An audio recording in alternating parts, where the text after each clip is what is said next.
And welcome back to Bars Loaded Podcast with Ben and Nick.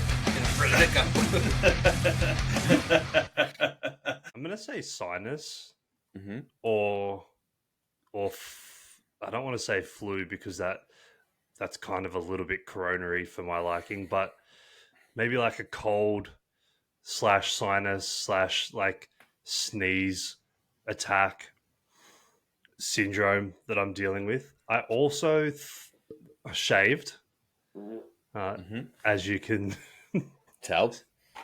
As you can tell.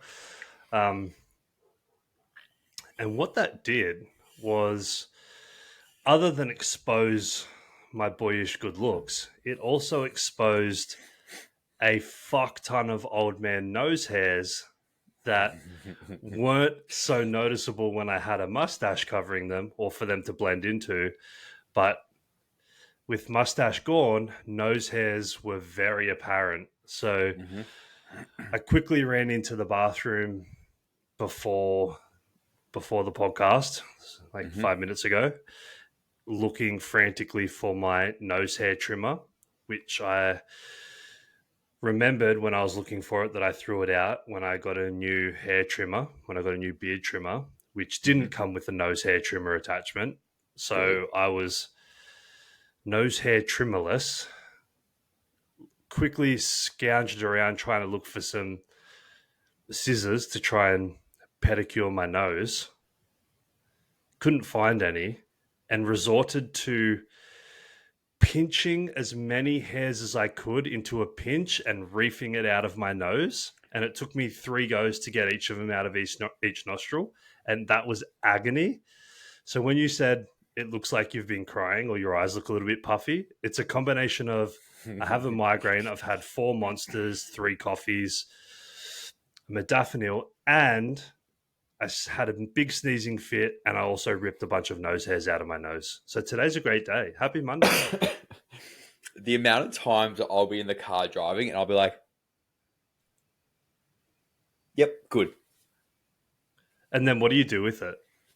Do you just put it onto like the floor of your footwell in your car? Dude, between like me like playing with my beard and like pulling out like straggly bits and then like my actual hair, nose hairs go unnoticeable. Your car's just full of stray hairs. Whether they're mine, Megan's, or Mav's, it's just fucking chaos in there. Does Mav gets car rides? Yeah, he fucking loves the car. Does he? Yeah.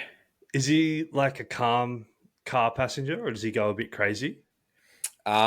He will sometimes like he takes up like the entire back seat, right? Mm-hmm. So sometimes he will get a little bit like restless until he kind of figures out, we're in the car, we're going on a bit of a drive. I'll always have like the windows cracked, and he'll just sort of like sit in one of the seats with his like nose like at the crack of the window and just like sniff the whole way. And then usually after a while he'll kind of settle and actually just like lay down in the back seat and sleep. Nice. That'd be nice. Our dogs are terrible in the car. Yeah. They're pretty much banned from traveling in the car now. There's Bundy, our border collie, he'll just go from window to window nonstop. Like, he's a border collie, so he's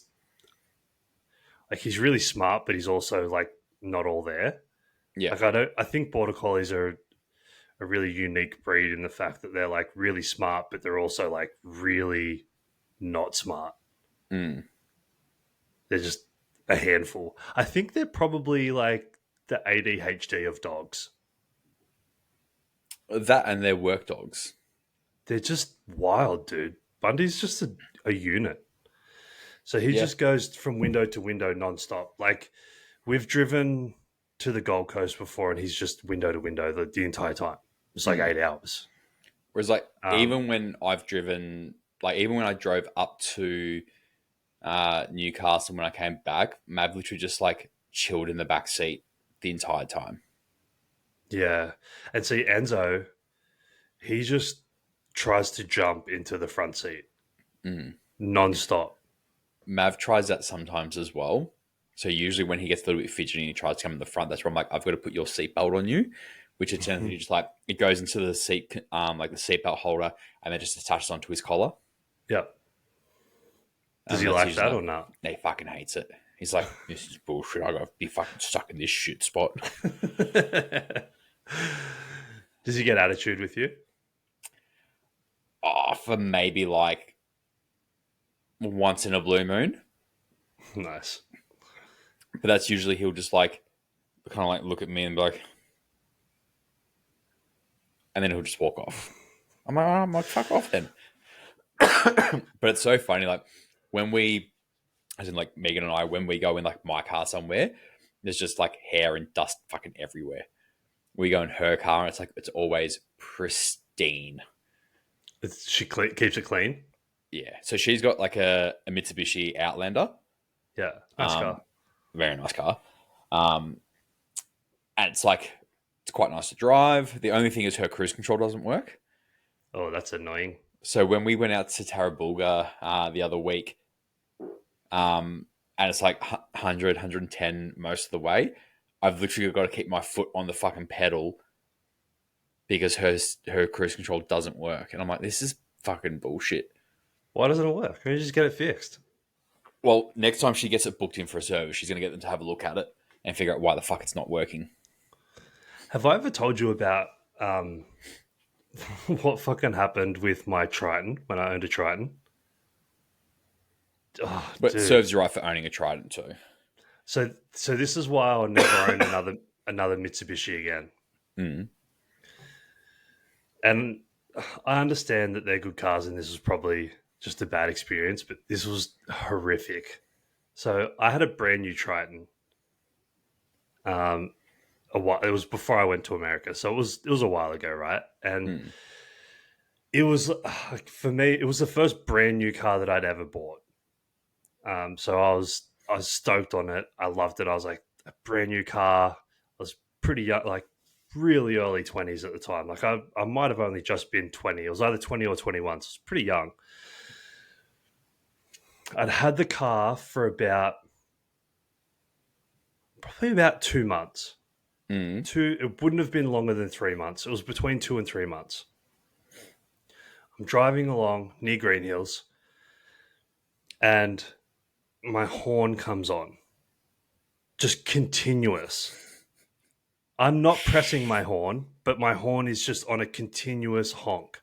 And like that scared the fuck out of me to start with. And then after about like 2 seconds, it became super annoying.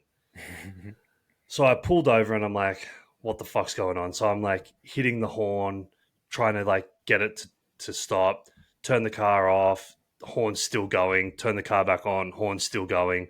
Literally nothing that I do is turning the horn off. So I'm like, oh, fucking hell, like this is crazy. What the fuck's going on? So I get on the phone and I ring the Mitsubishi dealership that I bought the car from. I'm like, guys, no doubt you can hear the horn in the background because I'm sitting in the car on the side of the road. You can hear this horn going. That's my horn, but I'm not pressing the horn. It's just blowing on its own accord. Usually I'm a huge fan of that, but in this instance, absolutely not. You missed the blowjob joke, but anyway, moving on. No, I'm just like, I'm like, is this what you're like going for? Or that's what I was going for, but that's okay. We'll move on. I'll bring it up later. They're like, all right, well, we don't know what's going on, obviously, but we'll kind of patch you through to the service department. Maybe those guys know what's going on. Get on the phone to the service department. It's been like 10 minutes on the phone at this point. Horn's still blowing. It's really annoyed. I'm like, guys, you can hear the horns blowing. Like, is there anything that I can do to fix this? Like, what's going on? And they're like, oh, yeah, this is actually a known fault. We can fix it for you, but we can't get you in for a couple of weeks. In the meantime, we're just going to get you to cut the cord for the horn. So you just won't have a horn for a couple of weeks, but then we'll fix it up for you when you bring the car back in. I was like, sweet. Obviously, like, I'm not an electrical engineer. I'm not a car mechanic. Like, I don't know what cord to cut. If I stay on the phone, like, you're going to talk me through this, right? And they're like, yeah. Just have you got something to cut the cord with? I'm like, yeah, I've got tools in the back. It's all good. Went and grabbed some tools. They're like, all right, see this part of the car, see this, there should be these colored wires coming out of this area. And I'm like, yep, I can see all of those colors. And they're like, okay, cool. Grab the red one. I'm like, sweet. They're like, cut the red one. The horn should turn off. And I'm like, all right. So just confirming, I've got a blue one, a yellow one, a multicolored one. I've got a green one here. And I've got a black one, I've got a white one, and I've got a red one. And they're like, yep, that's correct. And I'm like, and I've got the red one in my hand. Do you want me to cut the red one? And they're like, yep, if you cut the red one, the horn will stop. So I cut the red one, horn didn't stop.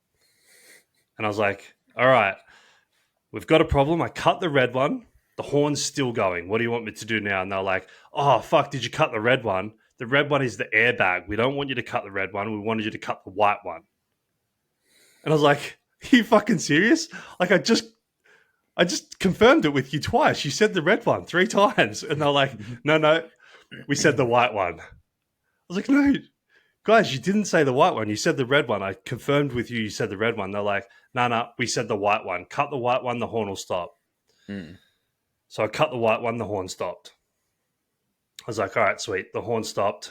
So what do you want me to do now? And they're like, all right, sweet. It's all good. You just don't have an airbag and you don't have a horn, but bring the car in 2 weeks. I set the appointment. It was about 2 weeks time. Bring the car in 2 weeks. We'll fix it all up for you. It's like, all right, sweet. No worries. Took the car in 2 weeks time. And they were like, all right, so it's going to be, and I was like, when I got there, I gave them the car and I was like, just confirming, like, obviously, like, you guys told me that this was a known fault. And obviously, if it's a known fault, like, this is going to be covered by insurance, right? Like, I'm not going to have to pay anything for this.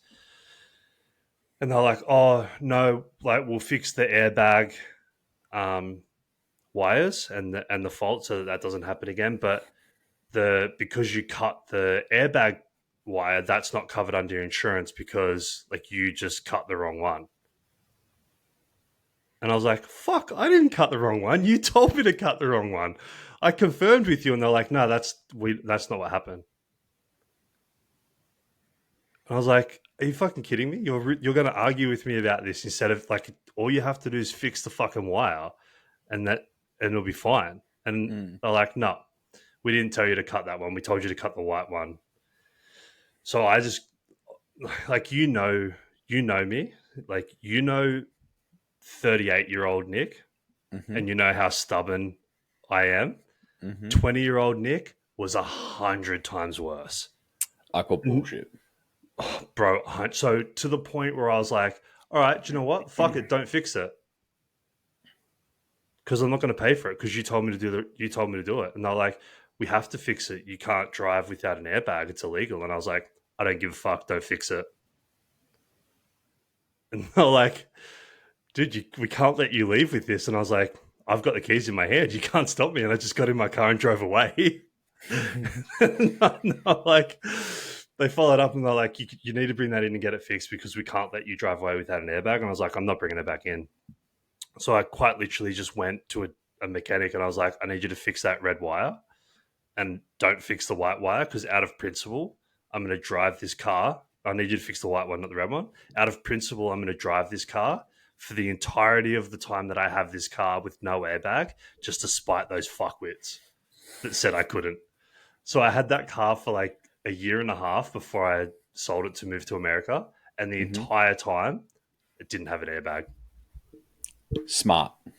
Yep. And because it was a new car, I didn't have to get it pink slip, so it didn't matter. Yeah. I still find it really weird that you guys have to get like a pink slip every year. Yeah, only for cars that are, I think it's older than 5 years old. So if you buy a new car, you get 5 years where you don't have to, because obviously, like, within that first 5 years, it should stay pretty roadworthy. But then beyond that, you have to get one every year. Still strange. Yeah.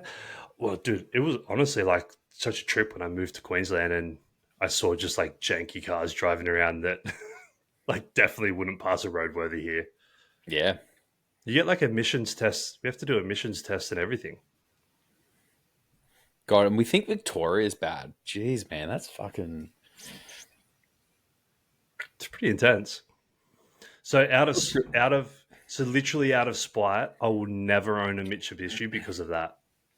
That's fair because Mitsubishi is, for the most part, a crap.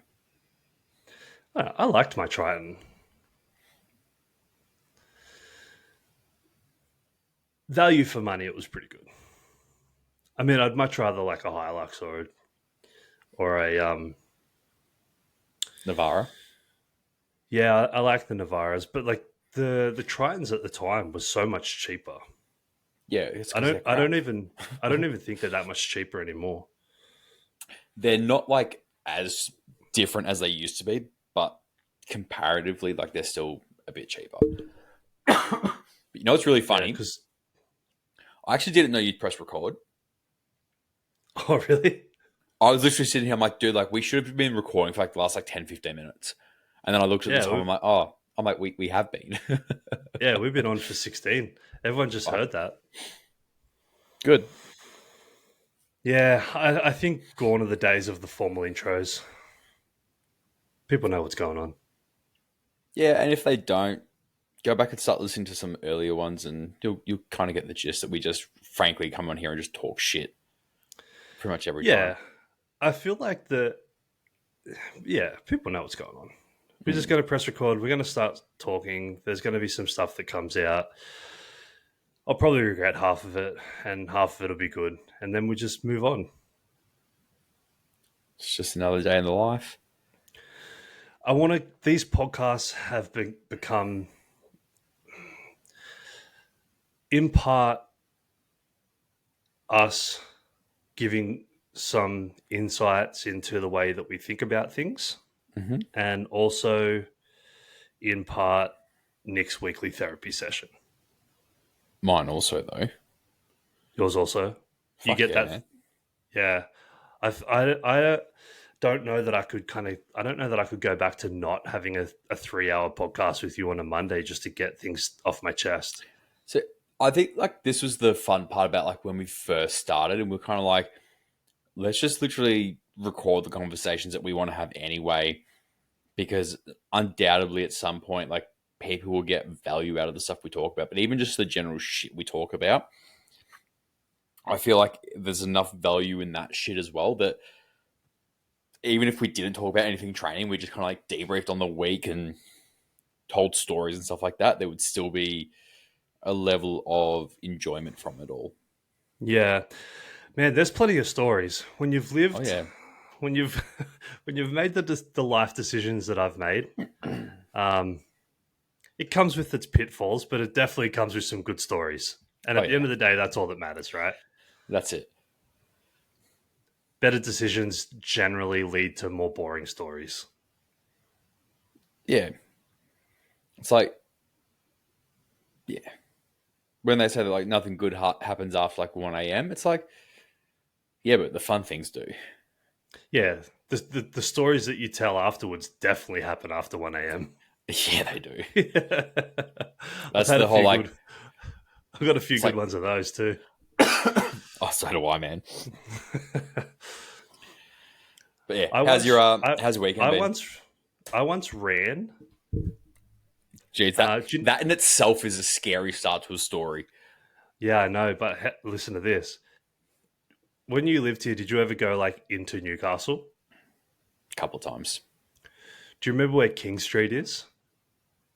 King Street McDonald's. It's like it's like in town. Okay. So, and then you would have known where my house is. It's where the freeway starts. Hmm. Is pretty much where I live. So, Cameron Park, for anyone that's local, is the suburb that I live in.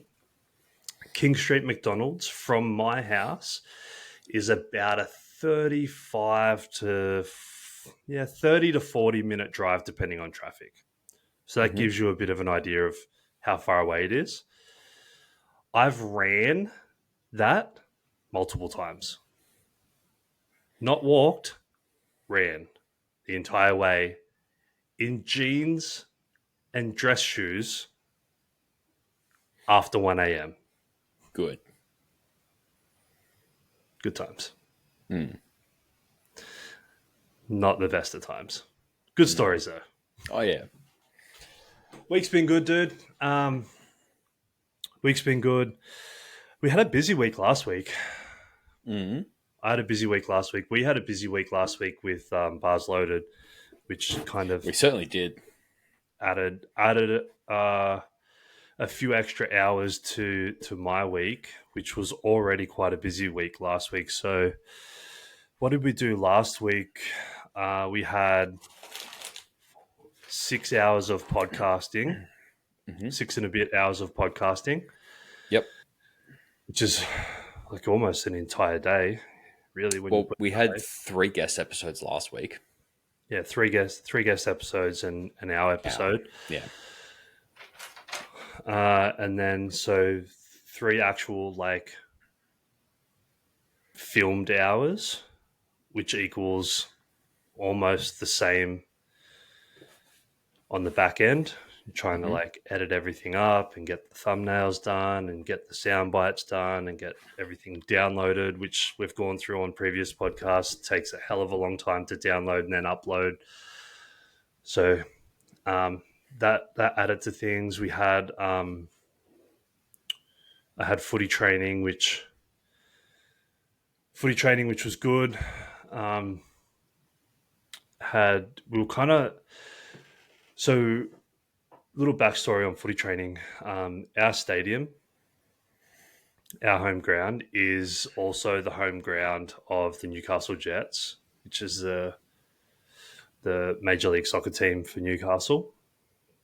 And so, because of the weather, this week here, well, last week here was quite wet.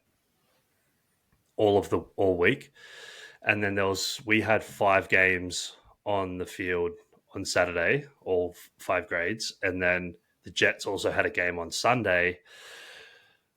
The council was like, "Oh, we need to look after the field for Sunday, and with 5 games being on it on Saturday, you can't have all of the grades training on it during the week. Otherwise, we'll have to move some of the games off the field on Saturdays so that we like reduce the amount of foot hours that the surface has before Sunday." Mm-hmm. And we were just like our team was like, well, no, it's not an option for us to move any of the games because it's a home game. It's our season opener and it's our season like home ground opener. And it was Old Boys Day. Mm-hmm. So we're not going to like send the girls to a different field or send the 19s to a different field because that would just not be fair for them to not be there for that day. So the 19s, which is who I primarily look after, and the girls and 3rd grade were all on a different field, which was our old home ground over near World Gym. So I was there on Tuesday, and then we were back at the stadium on Thursday for grade, and then Friday ball work, captain's run, and then Saturday game. And the game on Saturday was good. Fucking hell, dude. It was raining so bad. Yeah. So bad. Like proper pissing down rain all day. That's why I'm so glad I'm associated with an indoor sport. Man, it was bad. And then just as well, so the week was busy. I had guys were in their kind of final, they're like their first week of taper or like their kind of like final proper week of training before comp next weekend. Mm-hmm. So making sure that they hit all of their lifts really nice and take some momentum into the comp. And then Friday night, we were just getting ready for date night with them. My boss from the head of strength and conditioning at the club rings me at like 7:30. Em and I just got back from dinner and we're going to put a movie on. And he's like, "Hey, just to not to dump a whole bunch of work on you for Friday night at last minute notice, but Curry have just forfeited the 19s. So Matt, who's the head coach, wants to run the 19s through a 45 minute con block at 9 a.m. in the morning if you're available. And I was like, yep, sweet. Like, I can be there. Just let me know what you want me to do. And he was like, oh, yeah, just put something together for me tonight and send it through. And I was like, oh, okay, sweet. No worries. So sat down and wrote out a 40-minute conditioning block for them, or like three blocks that added up to about 45 minutes, including rest. Sent that through to him. And he was like, yep, this is good. I like how this all runs, so happy for you to go ahead with that. And I put a conditioning wrestling piece in there as well, halfway through, so that they're wrestling under fatigue. Mm-hmm. Turn up Saturday morning, and it's bucketing down rain, like proper, like raining hard. Yeah. I'm like, oh, I guess I'm getting wet. So walk over to the all the way over to the warm-up side of the fields, warm up the women's for their game, and then they go on. 19s come over, warm up the 19s for the conditioning block. They do their first block, and then I'm like, all right, guys, pair up for the wrestling component. There's an odd number. I'm like, oh, fuck. So I was like, all right, well, I'll jump in with one of the big fellas. So you guys go with that, and so you're free. You come with me. You're now wrestling with me. So then I jumped in on the wrestling component, which was really fun. Got soaking wet, like grass all over me. Bro, it was like proper wet. I was so wet at the end of it. If I had jumped into the ocean, I would have dried off. Like, that's how wet I My was. brain was going to take that a completely different way. What way? When you're like, oh, bro, I was so wet. My brain's like, I'm like, oh. Back to the BJ thing. The Gork Gork 9000.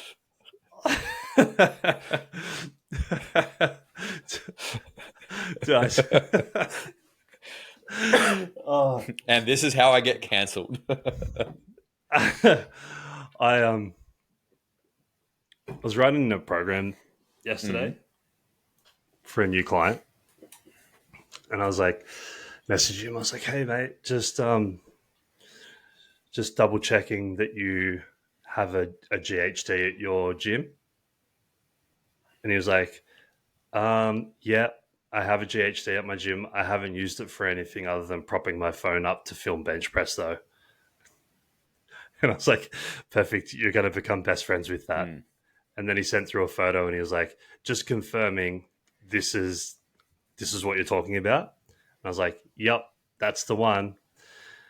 You're going to get very well acquainted. And then he wrote back and he was like, I literally spat out some of my monster.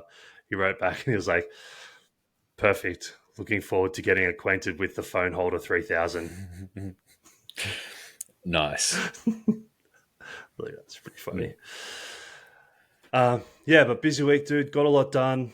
Got a few sessions in last week as well, which was good. Have you started with the new coach yet? Not officially. Not officially yet. He'll be taking over as of either next week or the week after. Cool.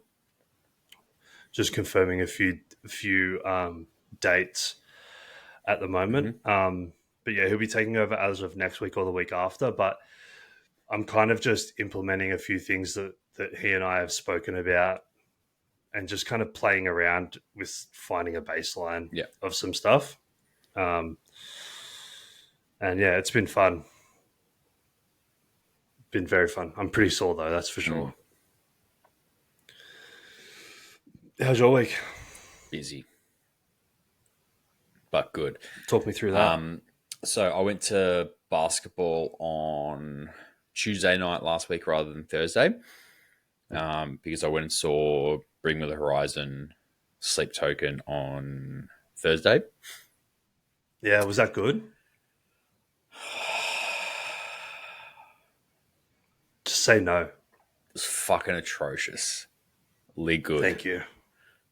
Damn it. So we got there pretty much as Sleep Token started, and fuck, man, they are so good live. Just so good. And then, like, to be honest, like, I would have been quite happy if I just seen Sleep Token and then went home. Mm-hmm. But when Bring Me the Horizon came out, it's a full production. Like, this live show in particular, they fucking nailed. What was the best bit? Was I saw some of the clips that you put up, and Bring Me the Horizon was, for me, surprisingly pretty good. I'm not the hugest Bring Me the Horizon fan, but the clips that you put up, I was like, that's pretty good. Their lead singer, Ollie, has such impeccable vocal range. Like, that man can do a really, frankly, like, lovely, melodic, soft vocal. Lovely. Oh, dude, he has a beautiful voice. And then... Lovely, though? Oh, yeah. Yeah. Yeah. And then you hear him just go into this, like, brutally violent growl. And you're like, oh, my dick just got a little bit hard. I'm just trying to find something. Give me a second. You can keep talking about that concert, please. But I mean, like, because I want to hear more. Talk about Bring Me the Horizon. That's what I want to know. And I'll talk about Sleep Token. They're so good, man. Like, it's quite, obviously, the nature of their band is quite theatrical. Obviously, they wear masks. They, for the most part, tried to keep their identities a complete secret, even though they got leaked. But the showmanship that they have, even as a support act, is unbelievable.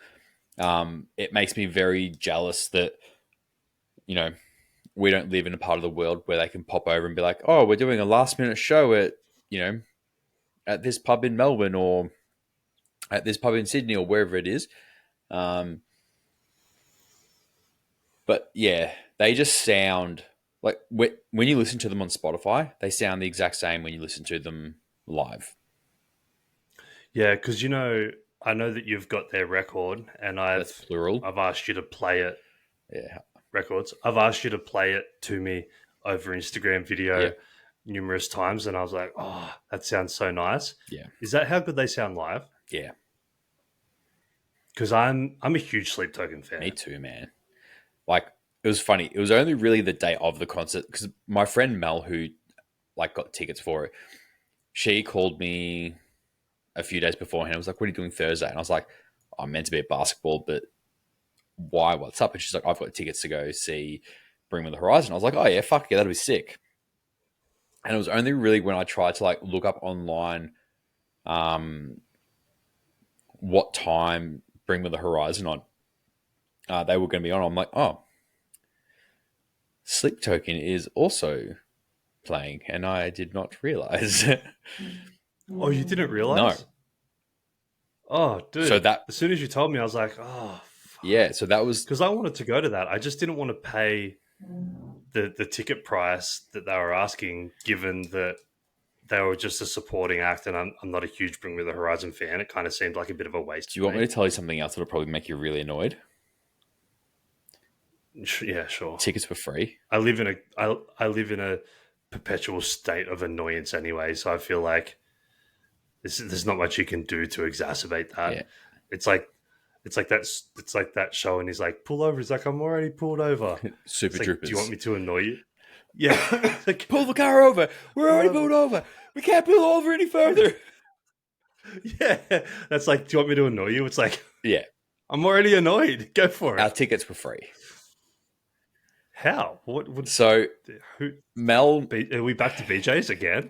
3 times in one look, podcast man, already? I mean, concert tickets are concert tickets, right? Yeah, So exactly. Mel's friends with this guy that I've met like through her a couple of times. Apparently, like his brother does like the merch for Bring Me the Horizon. Like he does all of Sick. their design. So whenever they come to town, apparently they're just like, oh, here are like, you know, X amount of free tickets. Like, have at it. Yeah. Yeah. But like it was funny. We were gonna record like a bunch of like stuff after the show to do like a reel for it to go viral. And I'm like, I'm not gonna publicly say what we're gonna do for it, but I'm like, I think the next gig I go to, I'm actually gonna do that because I reckon that'd be the kind of thing where it'd be like, oh, this is good. It's Yeah. good. Do you go to many gigs? I know you've been to Zach Yeah. Bryan. So again, it was very fortunate that I got a very last minute ticket to go see him in December. Shout out Bianca if she listens to this, which I don't know if she does, but if it at least comes up in a reel, then I'll tag her in it. That was another weird one. Like she is all from like they're from Central Coast. Mm-hmm. So like Yep. when I met up with her and her two friends, again shout out Jesse and Nicole. I was like, yeah, like I lived in Newcastle for all of 3 months, and they're like, oh, like what'd you do while you're up there? I'm like, I worked in a mine. And they're like, oh, like, which one? I'm like, oh, like, I don't know if you've heard of it, but like, I worked in one called HVO. Excuse me? I'm like, I worked in one called HVO. And Bianca pulls up her phone, shows me a photo, and there's her at a wedding like a couple of weeks ago with all the guys that I used to work with. So she rides motorbikes with all those guys as well. And she's like, I am like really good friends with all of those guys.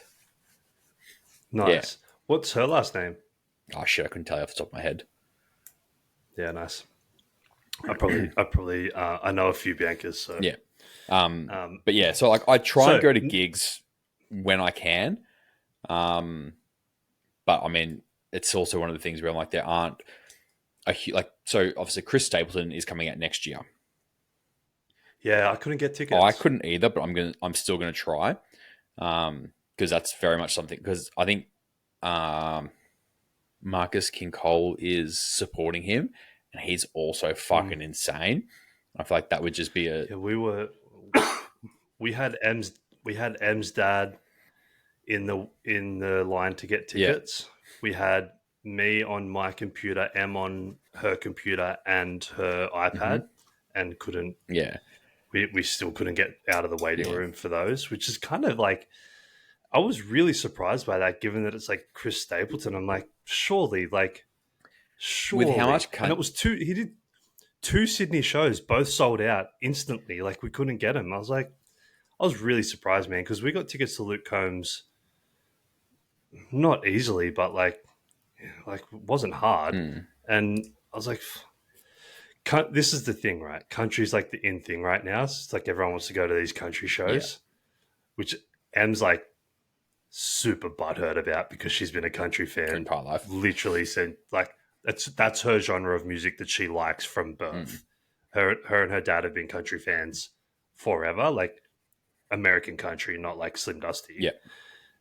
And she's just like, oh, fuck all these people like jumping on the bandwagon. No, I can't get tickets. So like I got into country, I think in like 2020 maybe.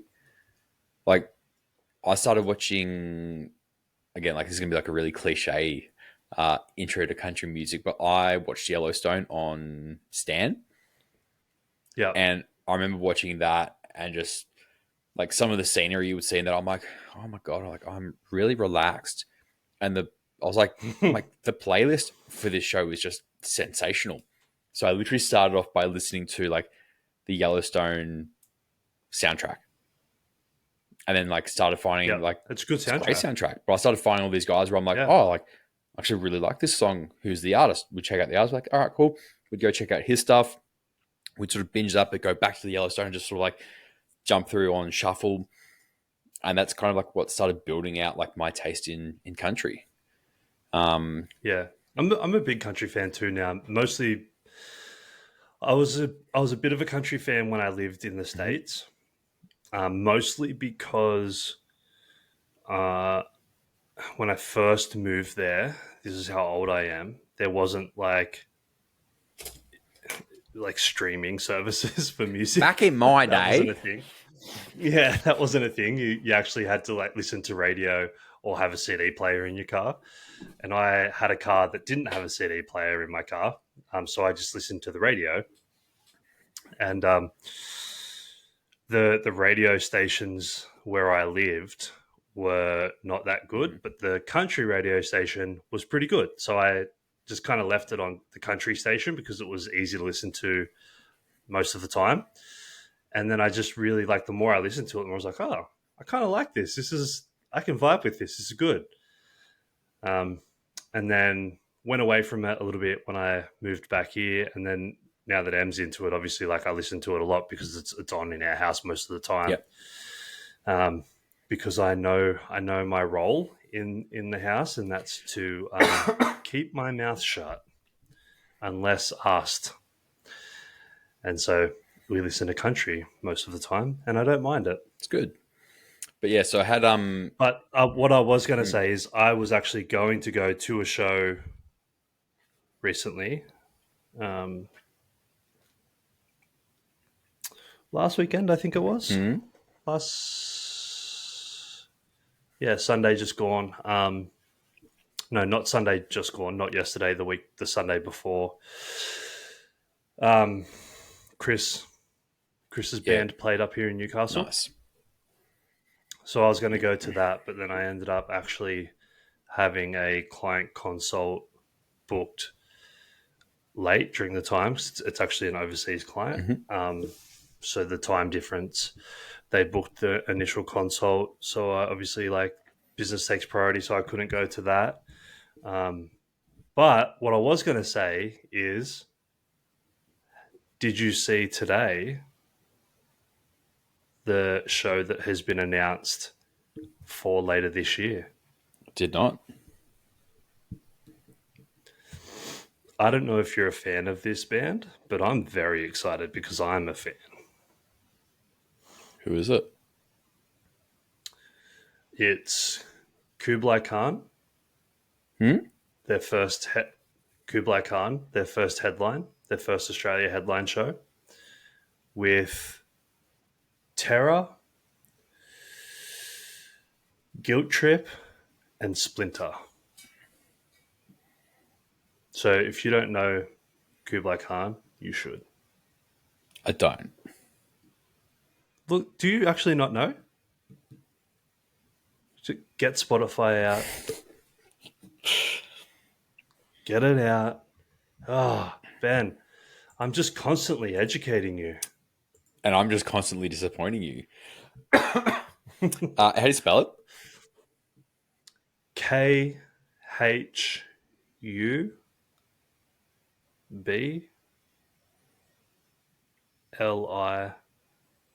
Hang on. KHU.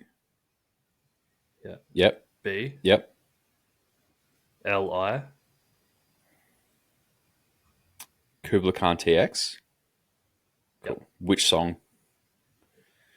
What's on the top list there? So the most played song is Ant Pile. That's pretty good. Play that.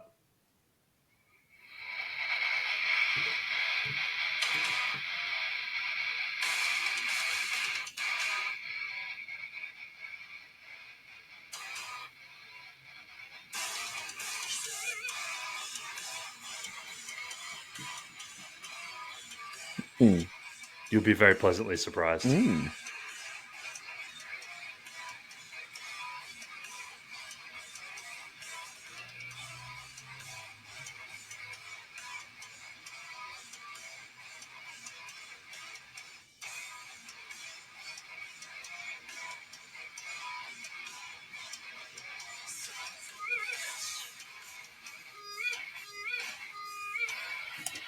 They remind me of someone, but I can't remember who. Super good. So the lead singer's jacked and super aggressive.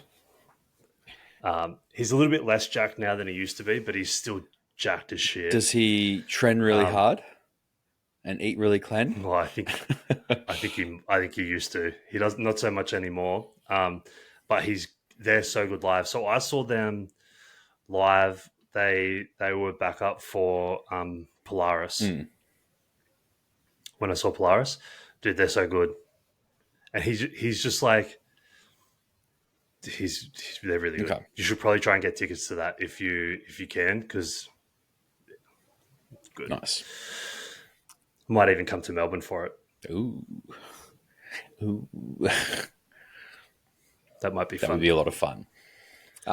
They're like a band that I would see here in Newcastle and also in Melbourne.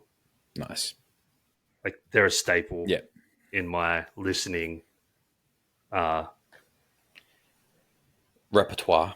I don't know, repertoire. Stable. I was going to try and think of a really... They're a staple in your stable. Yeah, I was trying to think of something really like profound to say, but just my head is just not playing ball with me today. So for everyone that's listening, I apologize.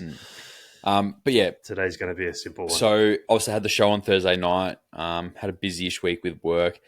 And then our boys on Saturday night, we played the team that was in second when we were sitting fifth on the ladder. And we fucking spanked them. Smoked them? Yeah. I saw some photos Yeah. From the post that you shared today. Yeah, it looked like a pretty good atmosphere. Yeah, so we had I think it was like our second home game for the season. We had a new guy join our team like this week, which we're like, yeah, we can sit on that a little bit and we can keep that one under wraps. And he's a very good player. But apparently Pakenham were chalking this up to like an early round grand final game for them. And I think what the score ended up being like 92 to 118 in our favour. Ooh, so you smoked them. Yeah. That's a spanking. Yeah, so we got off to a really commanding start pretty early on. And I think our biggest lead at any one stage was like 31 points. And then I think at one point it got down to like a 3-point game, and then we just blew them out of the water again. But the guys just like they're fine. Like, you know, I mean, we're 4 rounds in. Well, we've played 4 games, and the guys are just really starting to get some really good momentum as a team. Starting to sort of like understand each other a little bit more in game situations. Starting to trust each other a little bit more as well. And I think we're just going to get better and better as the weeks go on. I've got the ladder up here, and we're pretty much sitting in equal second with another team. We're sort of like in front on percentage.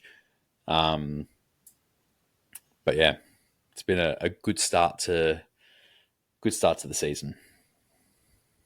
Yeah, that's sick. We had a pretty good win, the grade boys one on the weekend too, which was good. Yeah, good all around. How's your training been? Not too bad. Bench is moving really well at the moment. So I benched 155 for like a piss easy single last week. To the point where I was like, fuck it, I'm going to try and triple this. But I'm like, you know, I got 2 reps out, didn't fail the third one, but I'm like, yeah, it is what it is.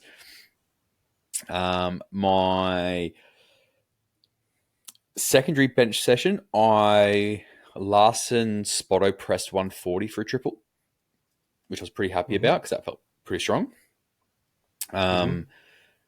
I've changed my approach to my lower body training a little bit at the moment, which has been a nice pivot. So I think we've spoken about like me wanting to get back to being able to dunk. So on Saturday morning, I introduced my first session of jumping stuff back into my session and had like a fucking really fun session. Yeah, it's fun, isn't it? You know what I reckon I've nailed it down to? As kids, we used to run around and jump around. There's a lot of play style training. when people get into Mm-hmm. powerlifting, it becomes very serious, very structured. Like obviously there's, time and a place for that. But I think there is just something a little bit like childish about like jumping. Mm-hmm. And I think, at least for me, um, it satisfied a part of me where I'm like, oh, like it's a game. Like the game is like, how Mm-hmm. high can I jump today? Or like, how far can I jump? Or like, like how long can I hold this like horrendous stretch for before I kind of have to tap out. So like my Mm-hmm. session was like 4 attempts at establishing like a starting point for a max vertical. I didn't measure the actual distance, but I'm like, I've got like we've got like one of those flag things where it's got all the different little things there. So I was just like, I'll hit it. I've got it marked on like which one I was able to get to. So then over the coming weeks, I can just kind of measure how much I'm increasing by. Mm-hmm. And then I went and did some Nordics because we're pretty fortunate. We have a Nordic machine there where you can kind of put a weight on it and it acts as like a bit of a counterbalance. I love those So fucking machines. good. And then I did some hip press and that felt okay-ish. And then I went and did pretty much like a bunch of GHD stuff.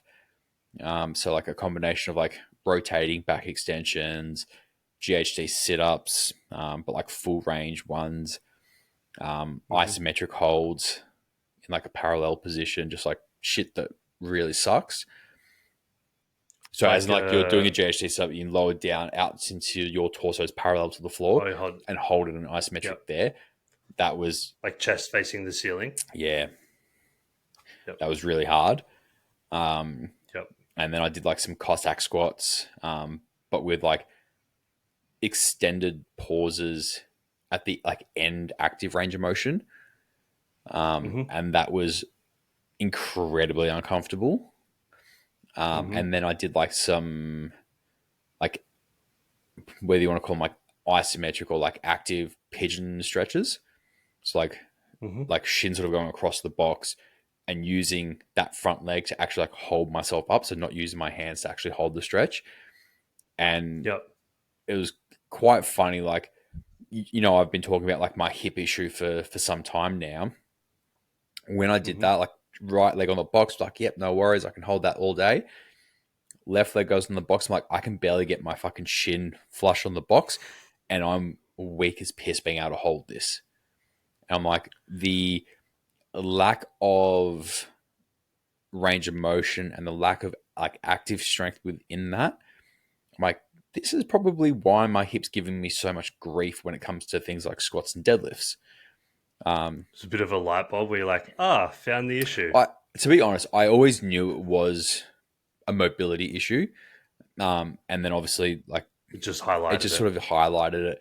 And this is obviously the thing that I think I keep coming back to when people go, oh, stretching's bad, to improve your mobility. Like you don't need to do any stretching. You just need to do strength training. It's like, yeah,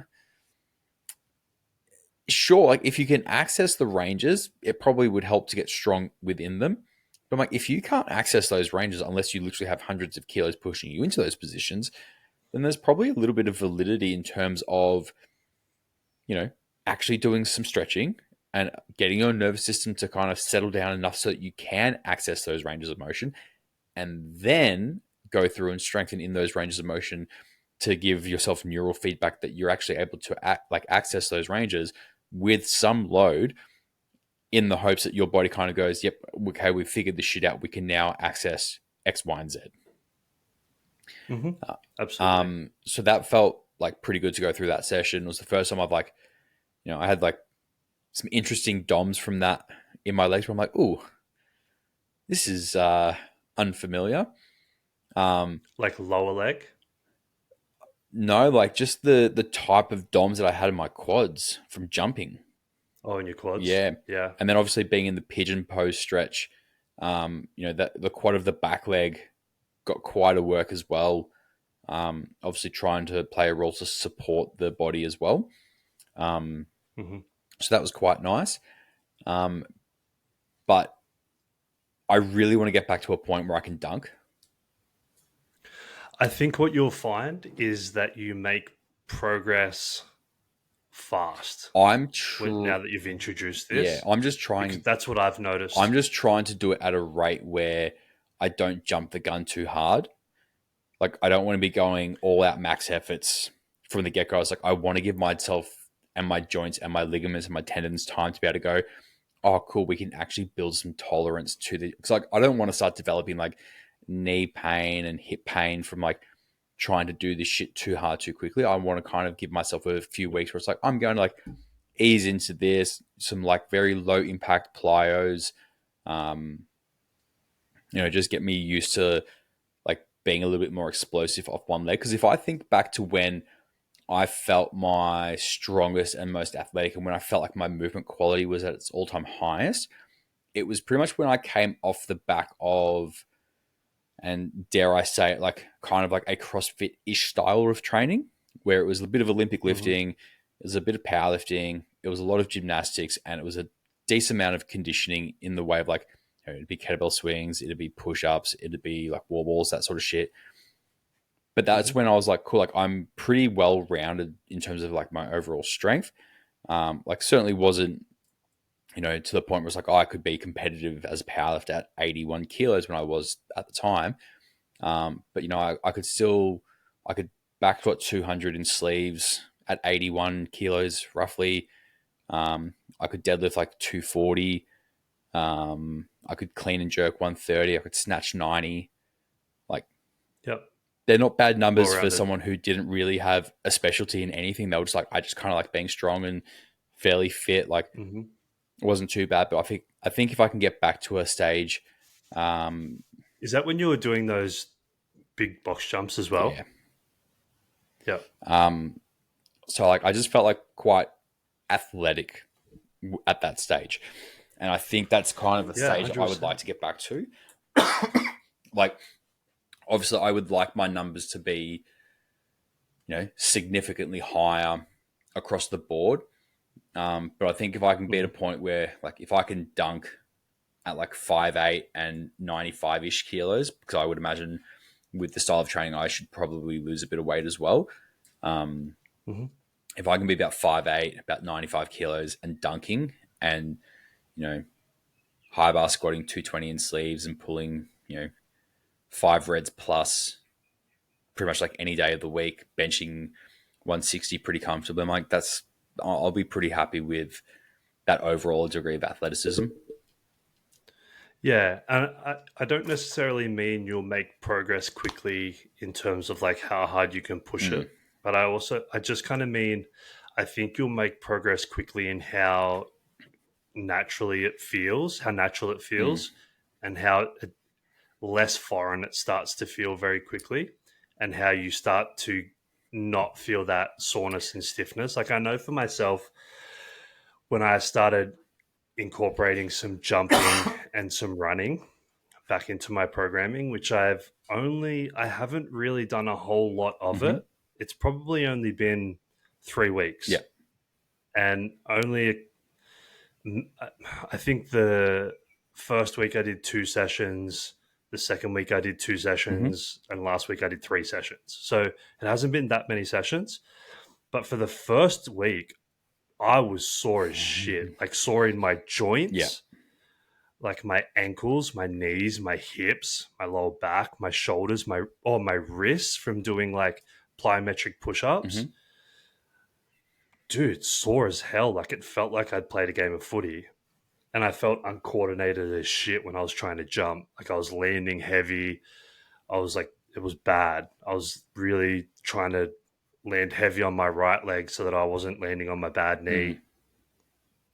It's only taken 3 weeks, and the session that I did on yesterday, Sunday, I was doing like box broad jumps, landing into like a deep squat, even pressure on both feet. I was doing those like jump out into like the ski, land on one leg, load up that leg, and then explode back the other way into a wall ball. I don't know if you saw that on my Instagram, Yeah. but like that stuff that, dude, like in December, they told me I couldn't take another step without getting a knee reconstruction, a knee replacement. Sorry, not even a reconstruction, a replacement. They were like, do not walk unless you get a metal knee because this is really bad.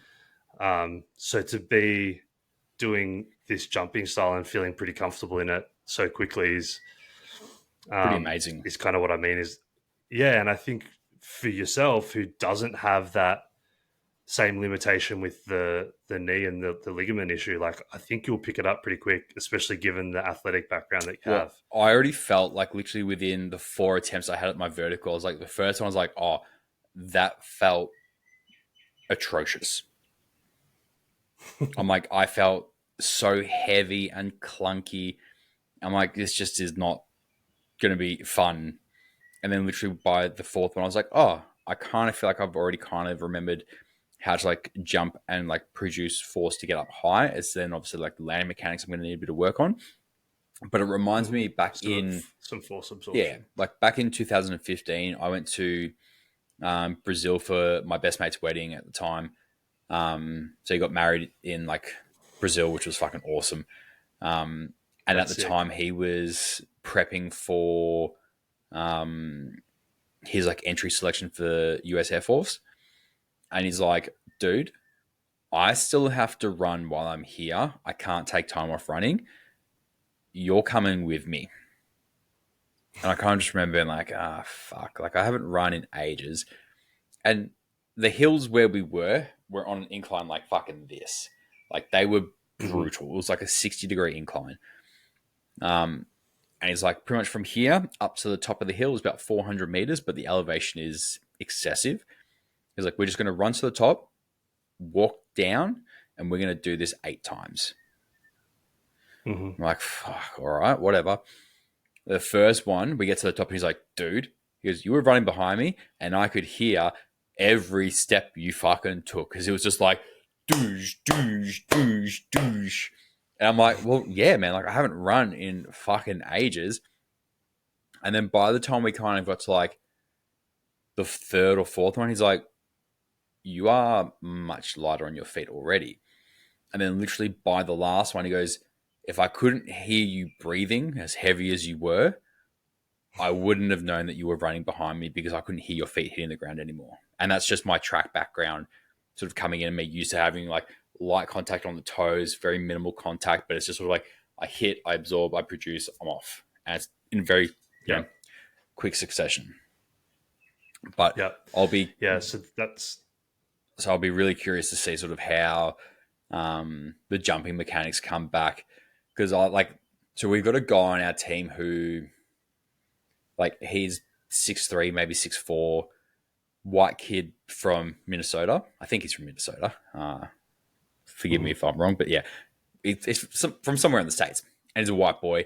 And when he dunks, his head gets to, like, ring height.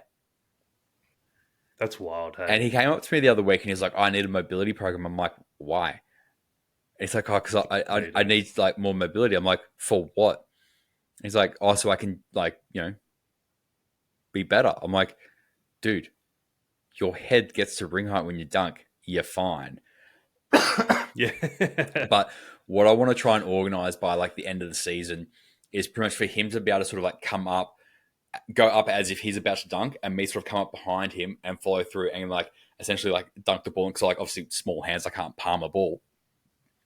And I'm like, I need a way to get around that so I can, you know, hopefully dunk on one of the guys that's like 6'8" in our team. That would be fun. Yeah. That would be really fun. Yeah. So I noticed the same thing when I've been running is I have the heaviest feet. And I think that's a combination of just not running for a long time. Yep. And I've up until very recently, I was very, very wary of my knee because I was like, all I've been told is that don't do anything at all. You need steel knee. Yeah. like literally, that's what I was told. I showed you the reports that I got given. It was a pretty dire picture that was painted. Yep. I remember you telling me what Um, they told you. And I'm like, it seems excessive. yeah, but and dude, I spoke to three physios that are, no slouches. Like they're great Yeah. physios that are also coaches, and very well respected. And all three of them said the same thing. It's just like, this is a really, really angry knee. Like, this is really bad. There's a lot going on here. There's a ton of arthritis. There's absolutely zero ACL. It's not good. Like, don't do anything. Hmm. Basically, was the message. Don't do anything other than a replacement. And then the surgeon was like, I generally would never touch anyone your age. Like, this is not a thing that I would recommend for someone your age, but this needs to happen ASAP. Like, I'll do it for you today, basically, was the Mm. message. Um, but it's been really refreshing to obviously, like, I spoke to you, I think it might have been yesterday or the day before, when, I was speaking to Killian, who's going to be taking over my programming. And I said, like, I'd love to do a track meet. Like, I'd love to compete in a track meet and do the sprinting Hmm. events. And he was like, yeah, 100%, dude. Like, we can do that for sure. Like, that'll be really fun. Let's work towards that. And then I kind of sent him through the stuff about my knee, and I was like, is this something that you can work with, like, given our Mm. goals? And he was like, yeah, 100%, no problem. Like, he works with. I was gonna say, what Go makes ahead. me obviously like really curious is obviously we know that the States is always years ahead of Australia in terms of pretty much everything. Like in terms of like Hmm. performance, in terms of like sports medicine, like all of these things, it takes a little while for it to get here. And obviously, Hmm. with what he does work wise, which I'll let you touch on in a sec, like they would obviously have access to everything. Everything. And I sit there, I'm like, Hmm. I spoke to Killian last night because he was like, hey man, like I don't know if Nick's sort of spoken to you about like the consult packs that I do, but like I think that might be something based on what you've said that might be of value to you. So I think I'm going to look at doing some consults with him. Hmm. Again, like I've got a client at the moment that I'm prepping for like special forces selection in the military at the end of the year. She has no Hmm. ACL in her knee. And Yep. she's like, I'm scared to run because of the Hmm. Dude, it's perception that my knee is terrifying. going to blow up. Yeah, and I can tell you firsthand, it's fucking terrifying because you can feel the movement Mm. and the Yeah. instability.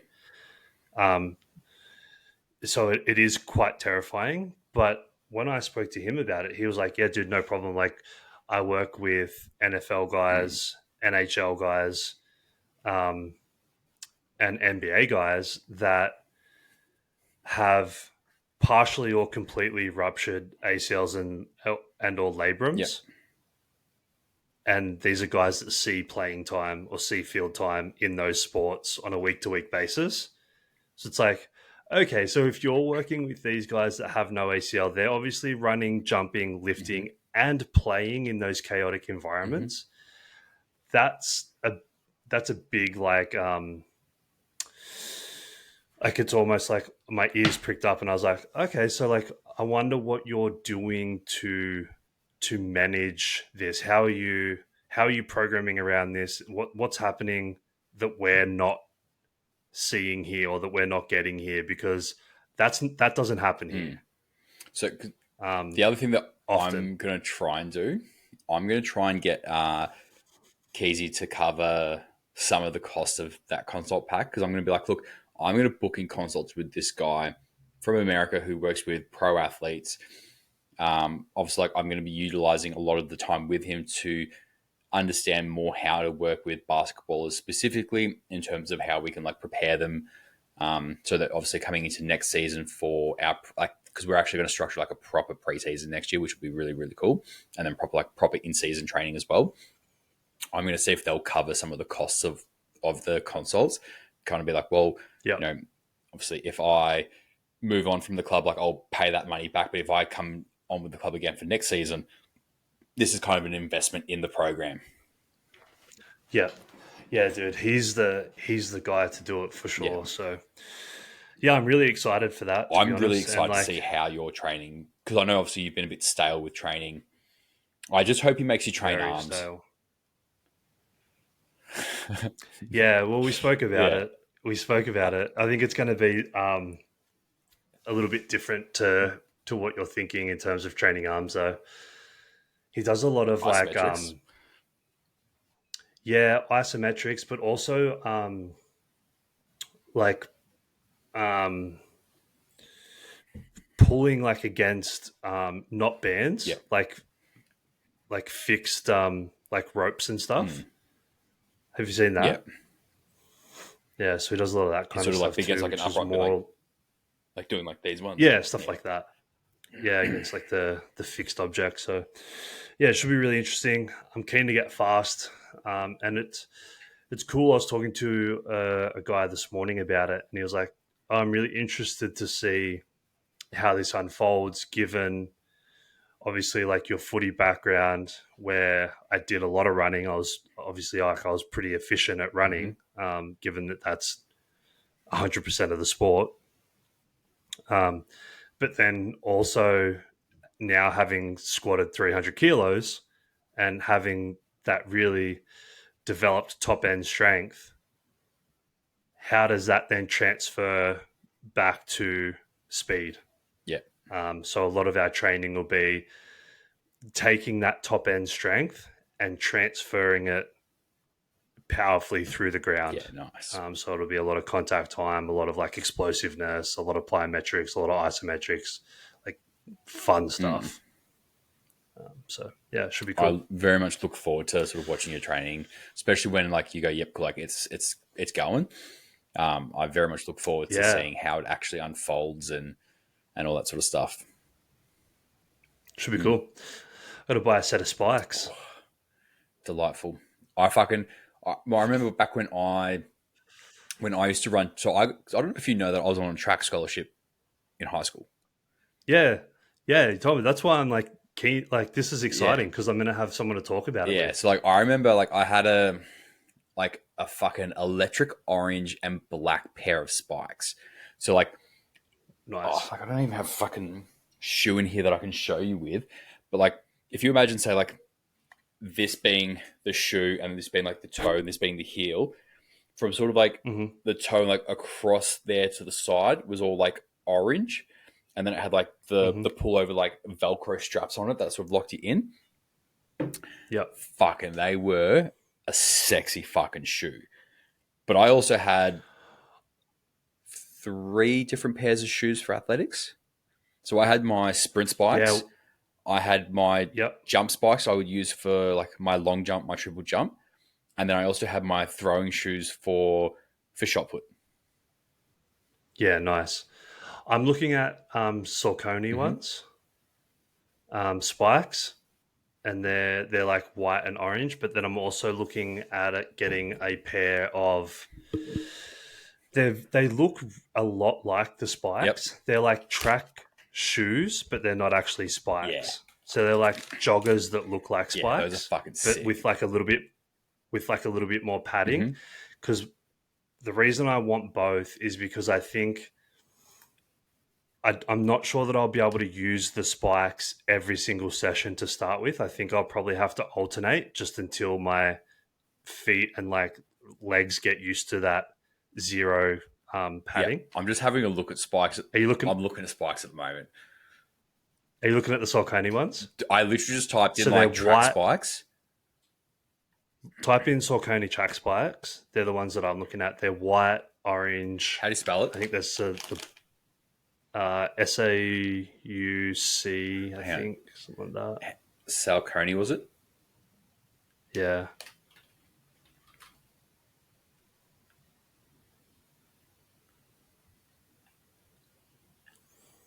And I looked Are at they the them. Spitfire ones you're looking at? Yep. They're pretty nice, eh? Dude, they are fucking sick. Yeah, I know. I looked at them once and now they just keep coming up on my Instagram as sponsored posts. And I'm like, damn it, I already want you. Why do you keep putting this in my face? Yeah, no, they're real nice. Like there's a Yeah. And then they have the track shoes that are very similar, but just with a little bit more padding and no spikes. Oh, dude, I'm about to go on like a full tism spiral right now. Yeah. I'm like, let's have a look Yeah, at so all the spikes. I'm pretty lucky because the state, like the sports ground that we train Yeah. at, that the footy team trains at, literally part of that complex is Maitland Athletic Centre, where they have this beautiful like multi-million dollar track facility that they've built there. That's where Brittany does all her training. Like, I don't know if you've seen her Instagram, but like the track there's super Well, because nice. I messaged her a little while ago, and I was like she posted something about her long jump. I think it was when she was like maybe like 12 months like post injury. I was like, oh, like out of curiosity, like what did you do? And like started talking about like tracks. I was like, look, I used to do track and field when I was younger, quite competitively, and I'm like, She had multiple hamstring injuries. yeah. But the thing that I love about watching her training is like she trains like an athlete. Like she does power cleans, like, you know, there's jumping, there's just brute strength work, and there's a lot of power and explosive work, which again, with her being a long jumper, makes a lot of sense. And it does make me like really happy to see that sports development as a whole in Australia is starting to pick up a little bit. But then you still see some stuff where you're like, oh, this is like 30-year-old approaches. I have a little bit of an exciting announcement that I'm not going to release today. Can you fucking tell me after we get off this, you dog? I'll tell you, but we won't announce it officially just yet. But I think you can probably figure out what it is. But I'll let you know. But yeah, so I'm going to do my track sessions there prior to, and then just go over to training, so I can go to that facility and use nice because they have everything there. But yeah, I'm really pumped about it. I actually was like a while ago. I was like, I was considering getting back into running because I'm like, again, with me being the size I am now, with the power that I've got in my legs, I'm like, I would obviously have to lose a lot of body weight if I was going to try and be like good at it again. But I'm like, I would be really curious to see how my like long jump and throwing would hold up now compared to what they were when I was in like high school. So when I was in high school, the fastest 100 time I ever clocked was 11:21. And my longest long jump was 6:52. And that was when I was like 14. Dude, I think I could get pretty fast. Like if you think about like how my attributes as an athlete, I'm 6'6". I've got long fucking legs. Like I'm long.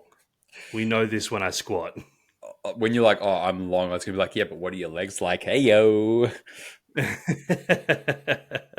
I got long legs, and I'm quite strong. Like relatively, I'm stronger than everyone I'm going to be sprinting against. So like, if we're talking like powerlifting, I would say like, oh yeah, like I'm okay. I squatted 300. But if we're talking sprinting, again, yeah, like I'm happy to say I'm strong in that realm.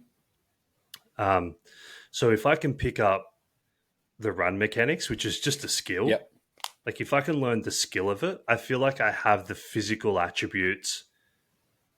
If I can learn to put that force into the ground and learn, you know, how to reduce my contact time and learn the run mechanics well, I feel like I have the physical attributes to be quite fast. Well, so I don't know if you've heard of this guy.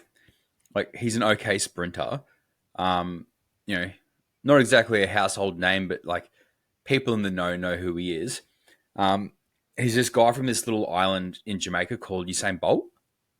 Have you heard of him? I think I've heard of him. Yeah, like I think so. He's a soccer player, isn't something he? like that. No, he's a bobsledder actually.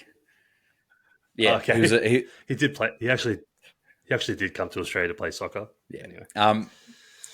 He's 6'5". Yeah. Look, but he's 94 kilos. This is not something that many powerlifters would love to admit, but I'm built quite similar to a Usain Bolt, just a little bit heavier. Yeah.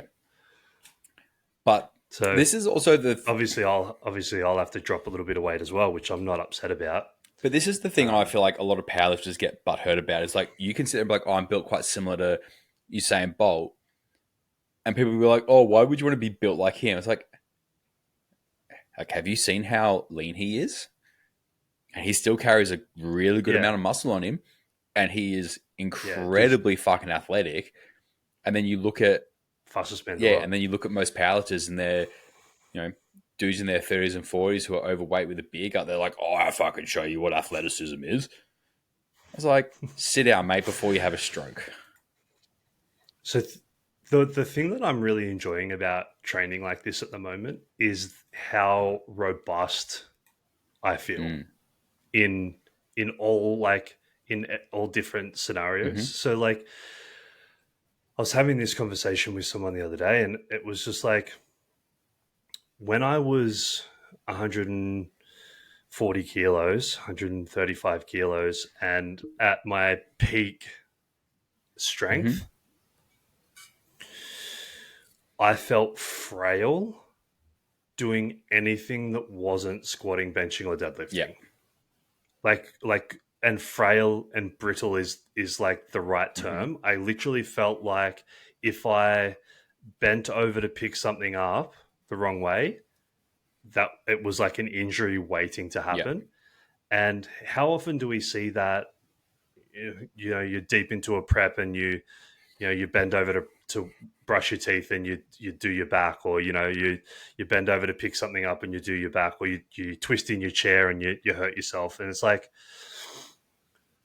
at some point we have to realize that doubling down on three movement patterns 12 months a year and just overloading the same thing, it gets you really good at that, but it gets you really bad at everything And else. like So it's like, on that, and so I think there is, I'm just saying, like, I'm going completely in the opposite direction, which is not what I'm saying everyone should yeah. do. But I'm saying, like, to the point that we've made over and over again on this podcast is periods of time building other athletic qualities and getting good at moving in different directions and in different ways is only going to add to your athleticism and make peaking Yeah. easier. And that was kind of where I was going to touch on, be like, we've obviously spoken a lot about periodization, about movement variability for general adaptations. Um, I think the approach that you're about to take with your training in terms of becoming a lot more generalized for you specifically, I think it is going to do you the world of good. But this, For me yeah, specifically, absolutely. And going this far down that road is not something that I would do for no. powerlifters. But like, so like I'm taking 10 steps in this direction. I still think taking one or two steps in this direction at different points during the year is a great idea. Well, again, I'll use Josh as a really good example at the moment. The feedback that I've gotten from him after like one block of once a week conditioning, so it's not like we're going bonkers on his conditioning, and he's not like he's doing 3 sessions a week. It's like he literally does 1 session a week. And he's like, Mm-hmm. and he said to me the other day, he's like, look, I don't know if this has got anything to do with the conditioning work we're doing, but I feel like my recovery is a lot better. Like, in between sets, like I don't feel like I need as long to rest. Like I feel like I'm able to get through my sessions a lot faster. I'm like, yeah, like that's why we do these things. And he was saying that like some Mm-hmm. of his comp prep sessions would take him 3 hours, and sometimes he would do like his squats, and then he would go home, eat and rest, and then come back in and finish the session. I'm like, dude, you're not a full-time athlete. Like if you're being paid to compete, different story. Like you can afford to do that. But I'm like, you kind of need to be able to get your session done, and then you need to be able to work. Like most people Mm-hmm. do. And I said to him, Mm-hmm. like, we add in one day that kind of brings you this way on the scale, but it has all of these net positive effects so that when we then go hard and we double down, sorry, man, this cough's giving the shits.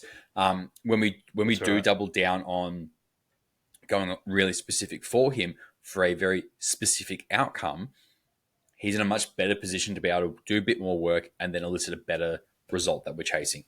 But I Yeah. think as a whole, I think a lot of powerlifters would benefit from learning how to run and learning how to be generally more athletic and having a better quality movement. Again, like I made a passing joke before that how many powerlifters do you see in like their 30s and 40s that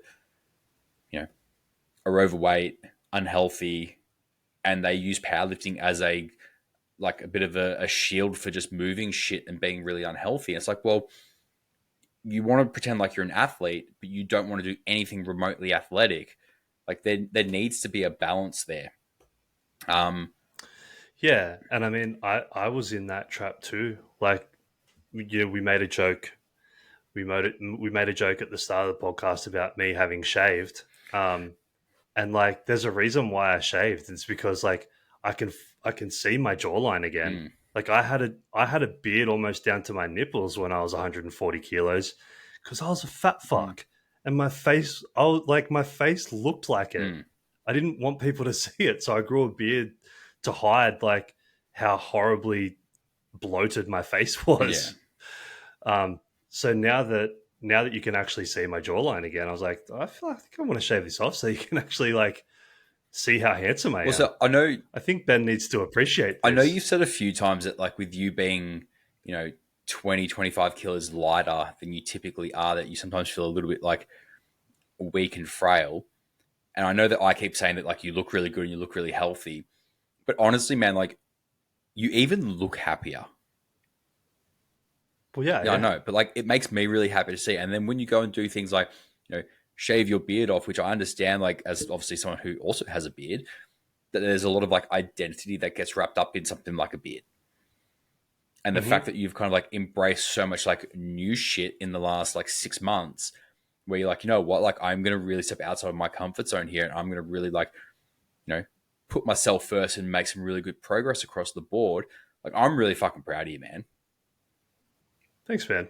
Yeah, it's been a nice experience, but it's like to bring it back to I guess kind of how this whole tangent about running and jumping started is I think the point I was trying to get at was the more I've been doing it, the better I Mm. feel.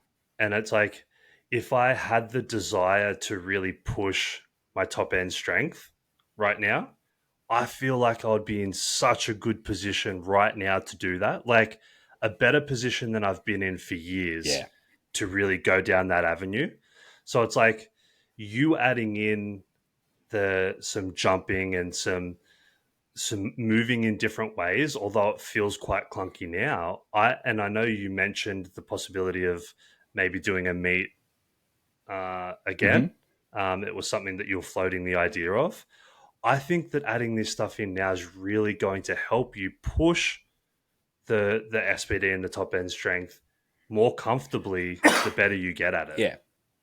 Going back to Because I can literally tell you now, like if I wanted to go and really double down on Mhm. squatting, I don't my legs haven't felt this good in 5 years. Literally, even after that first session, I was like, my legs feel so good. Mm.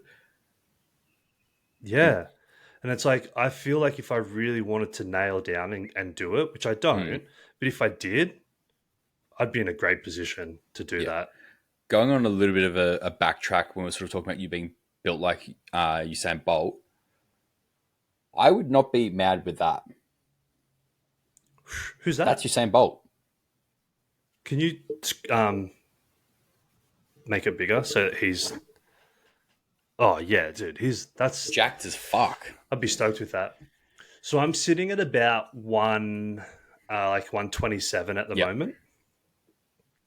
So I'm thinking by it's going to be a slow Hmm. process because just the way like the track calendar works, it's early next year they do the local meets at Maitland again. So it'll be like January, February that I compete. Hmm. So it gives us plenty of time.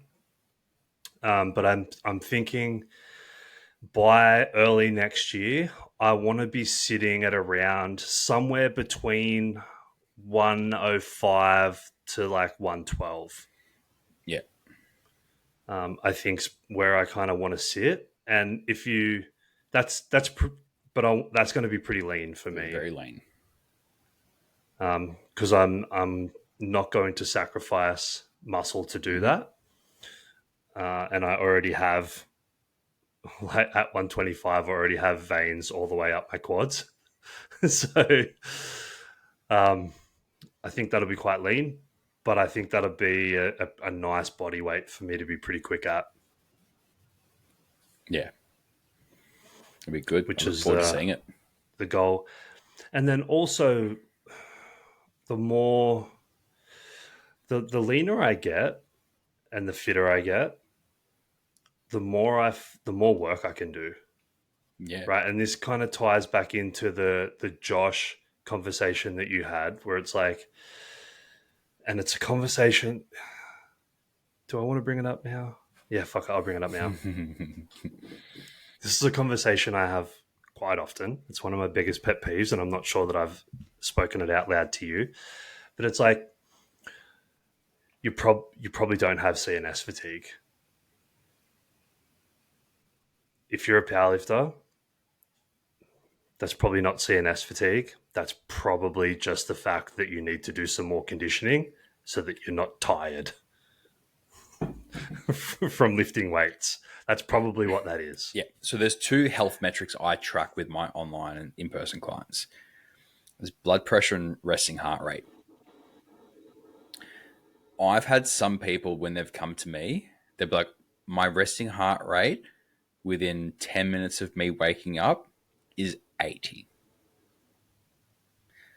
And their blood pressure will be like 160 over like 100. Mm-hmm. And I'm like, bro. Mine was worse than that. The worst blood pressure reading that I've ever seen was 197 over 115. Mine was almost worse than that. Dare I ask? I remember what it was. Do you want to say it publicly? It was bad. Yeah, I'll say it. It was 185 over 123. Nick. When was that measurement taken? That was taken at Em's mum's house. When we went there one morning for breakfast. That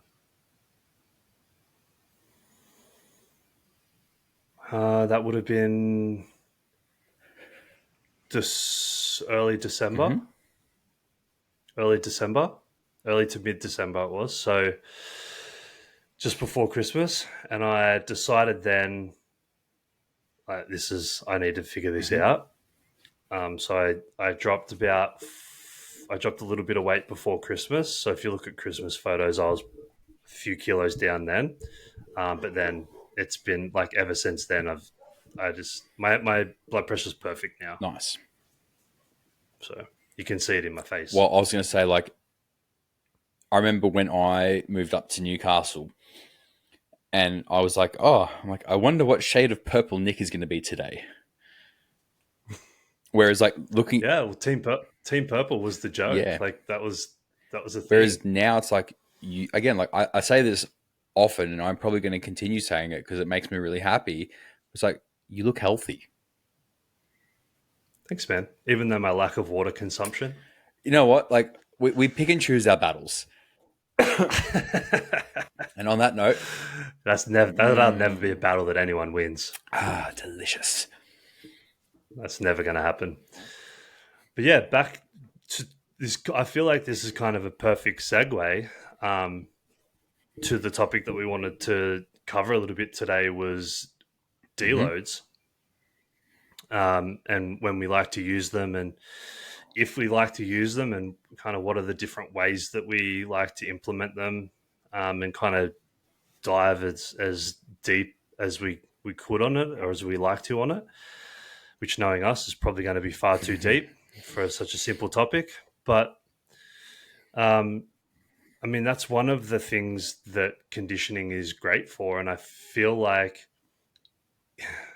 a lot of the time we can mitigate the amount of deloads that we need to take if we increase our base level of conditioning. And then obviously, like, the less deloading you need to do, that's more time that you're pushing progression. That's more positive adaptations that you're going to make. that's going to land you up in a net positive position just from the sheer fact that you've taken less downtime. Yeah.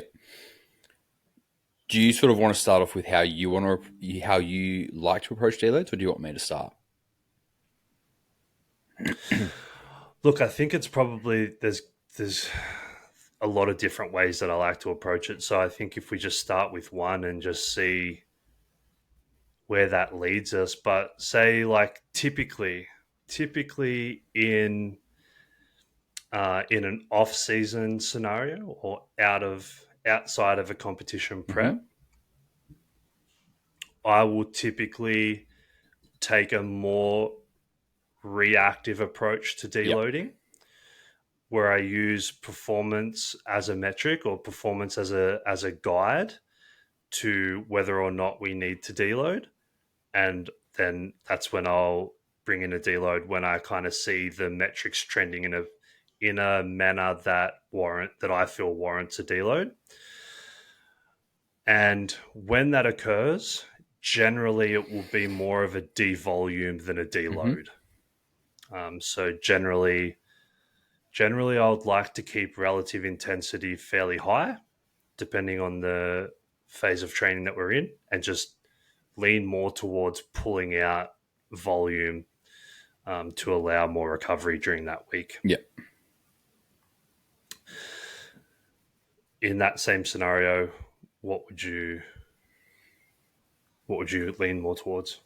So I lean towards very similar approaches. Like I tend to do them a little bit more reactively than proactive in some ways.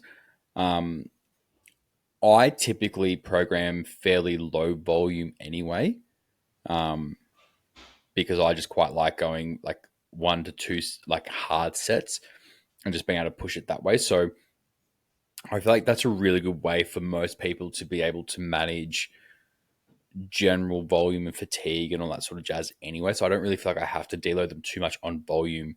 Like if it's, oh, well, you're doing 2 sets of 5, like if you're doing 1 set of 5 or 2 sets of 5, like it doesn't really fucking matter in the end of the day. If I do have someone in a comp prep, for example, I tend to throw in a proactive, like, so again, let's for argument's sake, say someone's doing 4 sets of 5 in block 1, and then they're going to go to say like 4x3 in block 2, and then 4x1 in block 3, for argument's sake. Mm-hmm. What I'll tend to do is have week 4 and reduce volume by anywhere between sort of like 50 and 75%. So instead of doing 4 sets of 5, they might do 1 to 2 sets of 5. And I find that that as a proactive deload kind of allows me to kind of go, yeah, we can gradually increase the intensity each week, and then we have a drop in volume, but a really big spike in intensity to sort of elicit a really nice neural adaptation after putting a bit of volume into the system. If someone is in general off-season stuff, like you, I will track sort of certain metrics within the tracking log that I use with my clients. And when that starts tanking, that's where I'm like, cool, I know this person's going to need a deload soon because they're getting to a point where they're redlining. But I will try and squeeze as much out of that person as I possibly can. Like I've had some people that I've just trained them straight through for 6 months, not one deload. Yeah, same. Too, like there's multiple scenarios where that could occur. Whether it be like obviously I went into a fair bit of detail on a previous podcast. I think it was the programming or we did a podcast on something, and they all kind of blend together at this point. But I went into a fair bit of detail around how I would structure like a yearly overview of programming, and we kind of go with like, okay, this is when your competition is. So then these are where your comp preps will be, and then from there, this is where we'll go. Outside of that, this is what an off season will look like, and then within those months, these are the different qualities that we want to work on at this time. These are what the weeks during those months look like. These are what the days look like. These are the qualities within those days. Then these are the rep schemes. and that's all kind of pre-planned out. So then within that, there'll be certain times where it's like we might be moving from one thing to another thing, or like one quality to another quality, or one block to another block, where I might have penciled in, okay, potential deload Mm-hmm. here based on how the athlete's responding to the work that they're doing, outside stresses, all of the variables that we're tracking. Just because we hit that point doesn't, that's not just an automatic like, oh, week off for me, deload, take it easy. Like if you're still pushing positive adaptations, if all of the metrics are still pointing towards like there's more here, we can just move to the next block and go straight away and keep pushing for positive Yep. adaptations. We don't need to take our foot off the gas just because something's penciled into a programming Mm-hmm. outline or a framework. So I'll definitely use a more proactive approach within a comp prep. But when we're far away from that, and there's like we're not working to a hard deadline, it's just like one off-season programming block moving into another off-season programming Mm-hmm. block, and like worst case scenario, halfway through that block, oh, there's a steep downturn. Whatever happens, oh, work's got really bad. That's added a whole bunch of stress to the system. Training's tanking. Shit, we need to deload. Oh no, like worst case scenario, you just deload halfway through the block and start Yeah. again. So when there's no time frame attached to your decisions, or a long time frame attached to your decisions, I really like using performance as a proxy in those situations because it just allows us to push more Mm-hmm. work. And it's like if we know that the work is what gets us the positive adaptations, like the more that we can get in before we actually need a deload, I feel is a really good option. But it also, I feel like a lot of the time, unless you're like a top end athlete, like life kind of deloads you along the way Mm. anyway.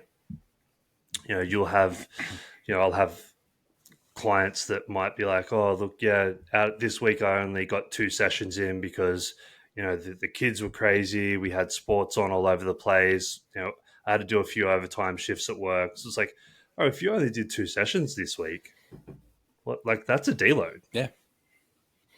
Like that's essentially a deload week. So it's like, okay, I'm not going to deload you next week or in 2 weeks' time because it's like you already deloaded this week, just because of life Mm. circumstances. So unless your training has been perfect, um, I feel like there's a case to be made that you probably need to take less deloads than you think. I also feel like if people aren't nailing their nutrition and their sleep, it's like you probably don't need a deload. You probably just need to nail your basic recovery factors a lot better. It's like again, like the amount of times that you sort of hear someone go, "Oh, I'm really tired." It's like, okay, well, like, what's your food and sleeping? Oh, I've been sleeping like 5 hours a night. Oh, like I might get in like maybe 2 meals a day.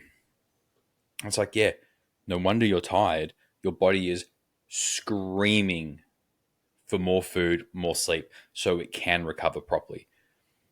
It's like Mm-hmm. that doesn't get fixed with just a impromptu deload every 2 weeks. And I say that because I used to be the kind of person that would deload every second week, not realizing that I was essentially doing sort of like undulating, where it was like every second week was heavy and the weeks in between were much lighter for technique focus. Like I didn't realize that's what I was doing at the time, but that's just what I ended up doing because I was like, oh, well, I feel really good this week. I hit like a top set, but then I'm fucking cooked afterwards. And then I would warm up the next week. I'm Yep. like, oh my God, why am I so tired? It's like, okay, I'll do some Yep. back offs this week. And that's how I split it. And it kind of works okay ish. But I, Yeah, and I think from a teaching perspective or a coaching perspective, it can be really good to use more of that performance as a proxy model for deloading as well, because we get fed this narrative in the fitness space quite often that you do 4 weeks, take a deload, 4 weeks, take a deload, 4 weeks, take a deload, and that was that's so heavily drilled into people that a lot of the time when I don't deload people on week 3 or week 4, and I'm like, we're on week 6, week 7, week 8, that I'll be like getting questions like, oh, are we going to deload? And I'm like, no, you're good. And I specifically remember having this conversation with an athlete of mine who's a PT, and he was like, oh, we haven't had a deload. It's been like 9 weeks and we haven't had a deload. Like, do you think we should? And I'm like, nah, dude, like everything's moving in the right direction. Like all your markers look good. Your performance is continuing to increase week to week. Your fatigue levels, like based on, all of your check-ins are really good. Like you're still doing your job. You're doing a bunch of sessions every day. Everything looks really good to me. Like we just keep going until we really need it. He's like, oh, like you don't think that I might be overtraining? And I was like, all right, let's unpack this, because I think that that's also a term that gets thrown around fairly willy-nilly and probably a little bit too much for my liking. Because when it's like, if you're strength training and that's like the only sport that you do, you're doing 4, maybe 5 strength training sessions per week, and that's it, the chances of you overtraining are pretty low. Think about an athlete, say, let's take a rugby league player, for example, in the NRL, that does 3 to 4 weight sessions per week, 4 to 5 field sessions per week, a few recovery sessions, and plays a game, an 80-minute game during the week. They do that for an 18-game season plus finals with no deload weeks. And then they move into an off season, which is more rigorous than the season. And these guys aren't overtraining. So this kind of brings me right back to the start of 30 minutes ago when we started talking about deloads. Is I think a lot of the time having a better base level of conditioning is going to mitigate a lot of the need for deloading, because I don't think you need to deload. I think you just need to be in better condition to handle the work that's being asked of you. Agreed. So this is, I have a fun little project coming up for me, which I can now talk about a little bit more openly, because I've gone and let the cat out of the bag with that one. So my beautiful girl, You have, which I was very surprised about. So my beautiful girlfriend Megan. That's okay. Shout out Megan. She's crazy for a number of reasons. Number one, Dating is I was going to say, like, that's the number reason. one reason. God bless her. Jesus. Wow. I hate to see the side build on that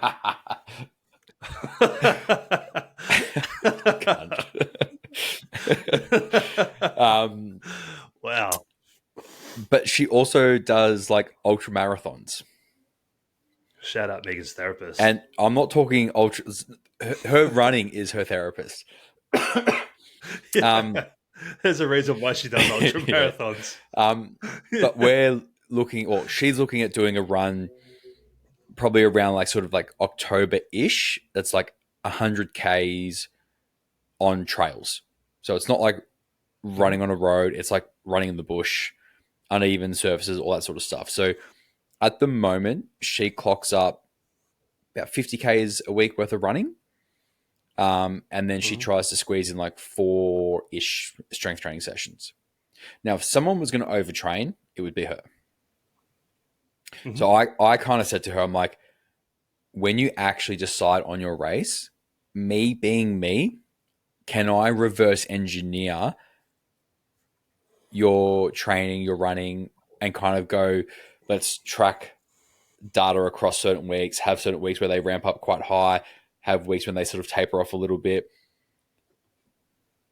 But relative deloads, not many. Like there might be some deloads with her lifting, but she will still train. It'll probably most likely be reductions on load lifted, not necessarily on volume completed. Yeah, and I think it's a conversation that that is being Mm. had in certain circles, but probably needs to be had a little bit more. Is like this is what is the reason that we keep hammering home conditioning for powerlifters, base level of conditioning, base level of athleticism. Because look at the conversation that you had with Josh is a great example, and I'm going to bring that up because I know Josh listens and I know that he doesn't mind being used as an example at Mm-hmm. all. So it's like you should be able to complete your session and in a timely manner and go about the rest of your day without feeling like you've freaking run a marathon because you've lifted some weights. Like I get it, but like there's athletes out there that do 2 a days every Mm-hmm. day or 5 days a week. Like these NRL players are not training once a day for two Yeah. hours. Like these are guys are doing multiple 2 hour sessions per day, at least two, sometimes three 2 hour sessions per day, 5 days a week, and then playing a game on the weekend that goes for 80 plus minutes that is all out high intensity, and they're not overtraining because they have a base level of conditioning that allows them to handle that Yeah. work.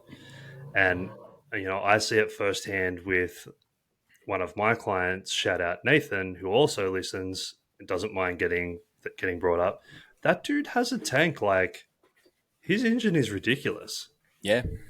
And that comes down to his base level of conditioning because of the job that he does, he's quite active. And he'll often send me screenshots of his step counter and it's like 12,000 steps and it's 7:30 in the morning. Mm. And I'm like, dude, surely that's not from today. And he's like, yeah, first couple of hours were So hectic. for the very brief stint where I was living in Newcastle and for the very, very brief stint where I was working in the mines, there was a period of like, there was one week in particular where they started doing like a step challenge, like with all the different sort of divisions. And so a few of the guys are now like on our crew, they kind of had to wear these like odometers to sort of see how many steps they were getting. There was one day, so the guy that I was paired with, obviously for the day, we literally just went around like tagging holes all day. So a lot of fun, as you can imagine. Mm-hmm. Now, we got back to the sheds after we'd finished and he pulled it out. And guess how many steps we'd clocked up? 20,000? Significantly north of that. Really? 33,286 or something like that. Whoa. Yeah. Yeah, that's more than I've done this year. Yeah, I wouldn't question that.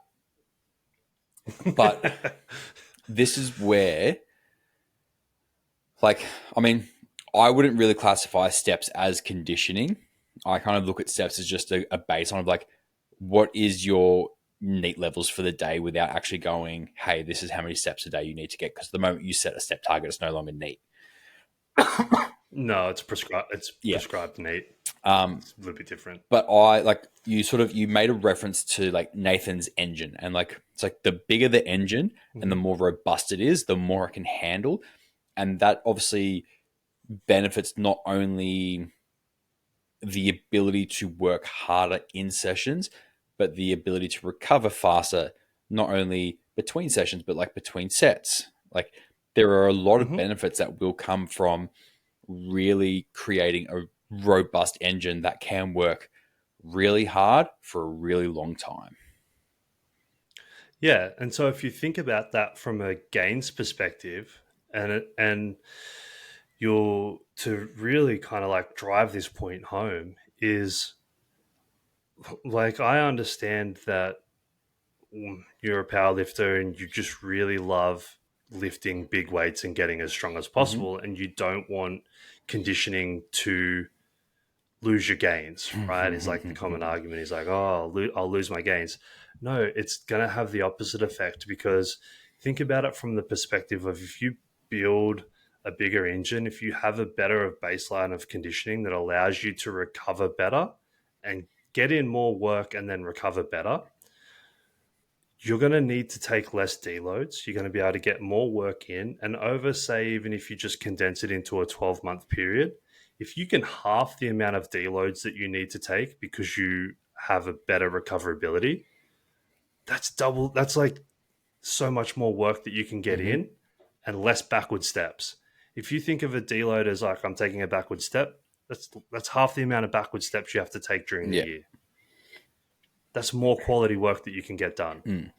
I think just one thing I do want to touch on quickly is obviously like we kind of use the example of if we had someone in like an off season, like how would we approach that deload? I think just for the sake of clarifying as well, there are kind of three ways that I generally like to deload someone.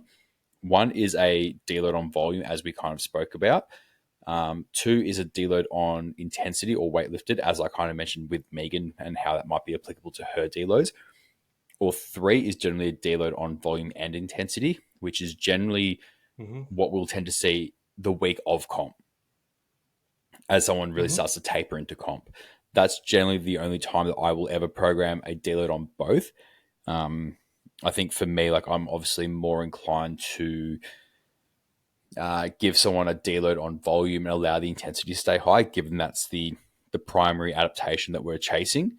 Mm-hmm. So I think if we can sort of leave someone with a higher intensity that they're working with and give them a little bit of room to move with a small deload in volume, I think that's a good way to sort of set someone up. But I think the caveat across the board for all of those examples is very much like you need to be eating enough to recover. You need to be sleeping enough to recover. You need to be doing all of the recovery factors before we even consider a deload. And if you're not doing those, then you're probably not able to actually train hard enough to warrant a true deload anyway. Yeah, and like that's definitely the other caveat to a deload is you have like the load has to come before the deload. That you actually have to be pushing hard enough to warrant Does the that break. make it a loadie? A pro load, Okay. I thought we were going to get into like a yodeling thing. We were going to be like, lodely. a pro load before a deload. as, as long as it's not a That's prolapse opposite, isn't before a deload, then we're good. it? we could, yeah, we don't want that. No. Um, but yeah, then moving into, I'll generally take the same approach as Mm. well. Like I said, I generally lean more towards the D Mm-hmm. volume, and it's not like a lot. Like I'll usually drop out one or two accessories, or like a couple of sets here and Mm-hmm. there, just to bring down the total volume. Or if I am deloading, I'll still keep the relative intensity high. I might just take like in a different rep range, for example, so that it's like less overall Yeah. load, but still high Yeah. intensity, which I quite like that Mm. as well. It's always going to be lifter dependent, and obviously like dependent upon the phase of training that we're in and the adaptation that we're Mm-hmm. chasing. But if we move into a more time bound scenario, like say a competition prep, where it's like we need to be ready by this specific date, that's when I'll take a much more proactive approach to making sure that recovery is on point Mm-hmm. throughout the entire prep by planning in down weeks or deload weeks, interspersed throughout the prep to make sure that we land up in the position that we need to land up in on the date that we need to land up Yeah. on. I do something similar, but and again, this is the one I'm going to kind of go like a level out and then a level out. Just for everyone listening, when we do talk about general principles, they're just that. They are generalized. They're not specific for every single person. They're not specific for every situation. They are hypothetical situations with circumstances that kind of suit the scenario that we want to create. Um, like my Instagram post of Memento fuck. today. Like I still can't believe that. Like, Because do you know those people? Fuck So no. like, You think I would talk to people that retarded? well, I mean, you do talk to me. Fucking hell, man. If they were my friends, I would really question myself.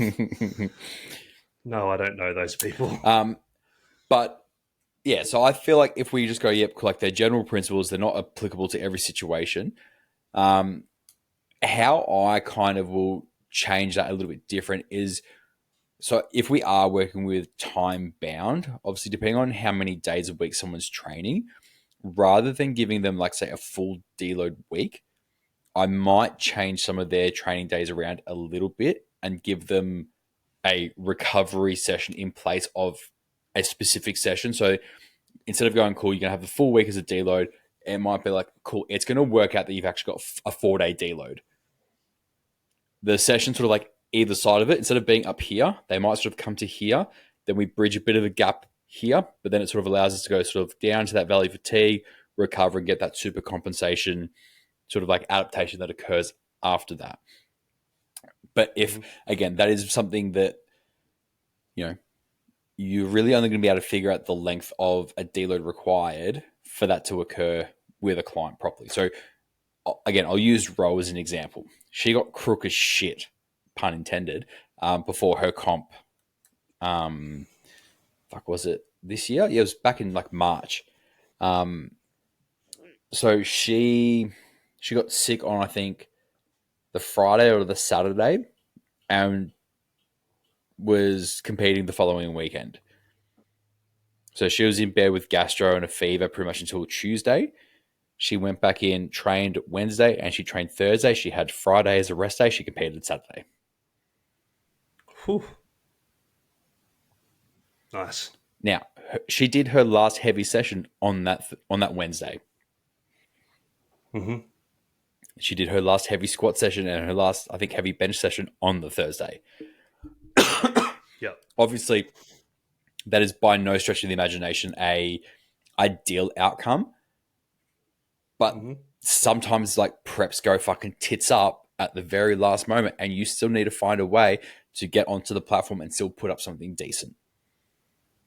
Yep. You do what you got to do. And the fun part about some clients is like, you might go, cool, I just need you to hit an RPE 9. Something that feels heavy on the day. Load is irrelevant. It might be up there with what should technically be around about a 9, but it might also be like your second warm up because you're just fatigued as fuck coming off being sick. Doesn't matter. It's RPE 9. It facilitates an adaptation that we can hopefully utilize come the weekend. We were pretty fortunate. Yep. It did. But yeah, it's always going to be interesting how you deload someone and what they respond. Like I've got some clients where they do their last heavy bench session. So they'll, if say they're competing on a Saturday, they'll do their last heavy squat on the Monday, their last heavy bench on Tuesday. They have Wednesday, Thursday off. They do a priming session on Friday. They compete Saturday. Mm-hmm. Yep. Because for some people, they don't need, like, you get someone like Joe who takes 1,000 for his last squat single leading into comp. He's going to need probably a little bit longer than like 5 days to recover from that before he tries to go and do it again. Caveat, obviously, he went and did it 6 days later because he's a fucking savage. But he's I'll say human. It's Joe. Like, he's in a fucking category of his own. Along with Sarah as well. Because she's also not human. Also. But yeah, I think, like, again, generalization, how you deload someone into a comp is going to be specific to the individual, specific to what they also feel comfortable with. Like, I know some people, like, if you're like, hey, look, you know, you do your last heavy squat on the Saturday before you compete the following Saturday, and then you don't train after that, they're going to be like, what do you mean I don't train? But like, I need to practice. It's like, you actually don't. You'll be fine. But some people just go in mentally and they feel rusty as all fuck. Yeah, that's the other thing as well, is sometimes the deload can serve as a mental deload even more so than a physical deload. So I've kind of found a little bit throughout the years as well that if people feel like they need a deload for whatever reason, even though all of the metrics are screaming that they don't, um, they will just underperform anyway because mentally they feel like they need a deload. So it's like it's almost sometimes just worth working with the athlete and knowing, okay, this person is going to need more frequent deloading from a mental perspective, and that's actually going to be more beneficial than holding off, because holding off is going to lead to poor Mm-hmm. performance. Poor performance is going to lead to a loss of confidence. A loss of confidence is going to make the next block shit show. So it's like, okay, this is where knowing an athlete comes into play as well, and it's like play the man Mm-hmm. is such an important concept. 100%. The longer you have with an athlete, the better and the easier that concept becomes. Yeah. Yeah, I do like the more uh, proactive approach during a prep though, and Yeah. sometimes that can even be just utilized as a transition week too. Yeah, like I quite like that sort of transition week. That's not really a deload, but it's like it's whether you use it like at the end of a block or at the start of a block, where it's like, yeah, like this week here is kind of designed to be a little bit easier, grease the groove on some of the stuff that might be new, get a bit of a feel for like how the days are going to run, and then we hit the ground running. Like I quite like that approach as well. But I think, yeah, like everything, it's always just going to be individual dependent. Yeah. What's your thoughts on CNS fatigue?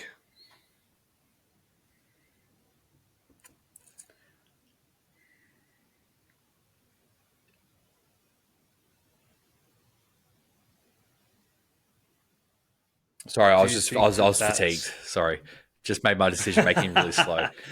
do you think that that's a thing? One, do you think that that's a thing? And do you think that, yeah, let's just start there. I think it's a thing in the sense that the hardest thing you've ever done is the hardest thing you've ever done. And the hardest thing that you've ever done, it's just like, I might sit there and be like, oh, well, the hardest thing I've ever done is like reach to the top shelf in the pantry without using a step ladder. And you're just like, bro, it's not that far to reach. And then you might turn and go, the hardest thing I've ever had to do is reach down and tie up my shoes because it's a long fucking way to go down. And I'm like, dude, it's not that far down. Obviously, very different experiences and circumstances that are going to dictate our perception of the event. I think as newer people come into training who maybe don't have a whole lot of experience with like lifting heavy weights, I think it probably takes them a little while to sort of understand the degree of fatigue that does come from lifting heavy weights. And I think, again, like I'll preface this with, I'm not a neurologist. I'm not an expert on the brain and the central nervous system and all that sort of stuff. But in my experience, I think there is an element of CNS fatigue that people can experience, but I think it's probably more highlighted by a lack of recovery in other areas. So, like, for example, if I go back to preps that I've done, I remember there were times when I was seeing my physio like every 2 weeks for treatment, because what would happen is I was like, I know that like as I get to a certain stage in my prep, as I go in and try and start pushing my sessions really, really hard, I'm going to get tired as fuck because like I'm trying to run a business, I'm trying to train for like 10 to 12 hours a week, I'm trying to walk my dog twice a day, I'm trying to be a good partner, I'm trying to do all these things. I'm like, I was just fucking exhausted. So I would go and I would see my physio. He would stick a bunch of needles pretty much from my calves all the way up through my hamstrings, my glutes, my back, shoulders, neck, and he would leave me there for about half an hour, and no shit, within like 10 seconds of that last needle going in, I was out cold. And he even said to Yep. me, he's like, dude, I've never had someone respond to needling quite this way. I mean, he would pop the needle into it, be like, boop, give it a little bit of a twist until it grabbed, and then he would just leave it. He wouldn't do the whole like fucking teabag dunking thing that people do. It was literally needles went in, Yep. twisted them to sort of get a little bit of tension on them, and he would leave me. But then I would just go bang. I would tank really fast. And he's like, I've actually never seen that quite to this extent. But I would wake up from a half an hour nap. He would pull the needles out. I'm like, I feel fucking fantastic. But I could, Because you had to, just because you had to sleep though. well, so this is the thing. And I don't know if this is maybe a little bit psychosomatic or whatever it is, but there would be days where I would go home and I would have a half an hour nap at home, and I would wake up and I'm like, I feel like a bag of shit. So I don't know if it was something to do with the needling that had a net positive outcome in terms of like how I felt. I think so. Long story short, I think CNS fatigue is a thing, but I think it gets over exaggerated significantly by people who just don't know how to manage fatigue as a whole.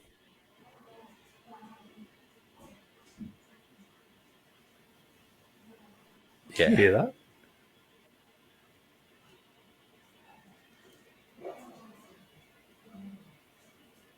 I don't even know what that is. I think that's my dog's like wrestling in the. So I thought it was like just someone playing a TV really loud. Oh, it's the dog's wrestling right outside my door.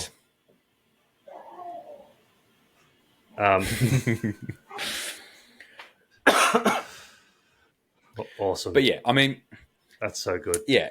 So yeah, I think a lot of.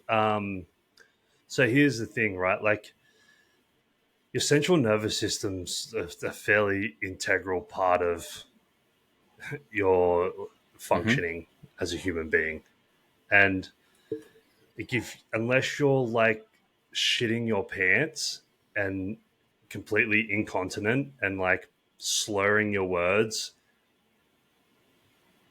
it's probably just like peripheral nervous fatigue. Yeah. And not central nervous. It's you're probably just you probably just have some peripheral nervous system fatigue, which is a lot more common. That people are just put it down to CNS because it's a buzzword. Is my understanding of it. But I also come back to the thing where it's just like, I also think if you have a better base level of conditioning, you're probably not going to feel as fatigued. Well, I mean, like this is also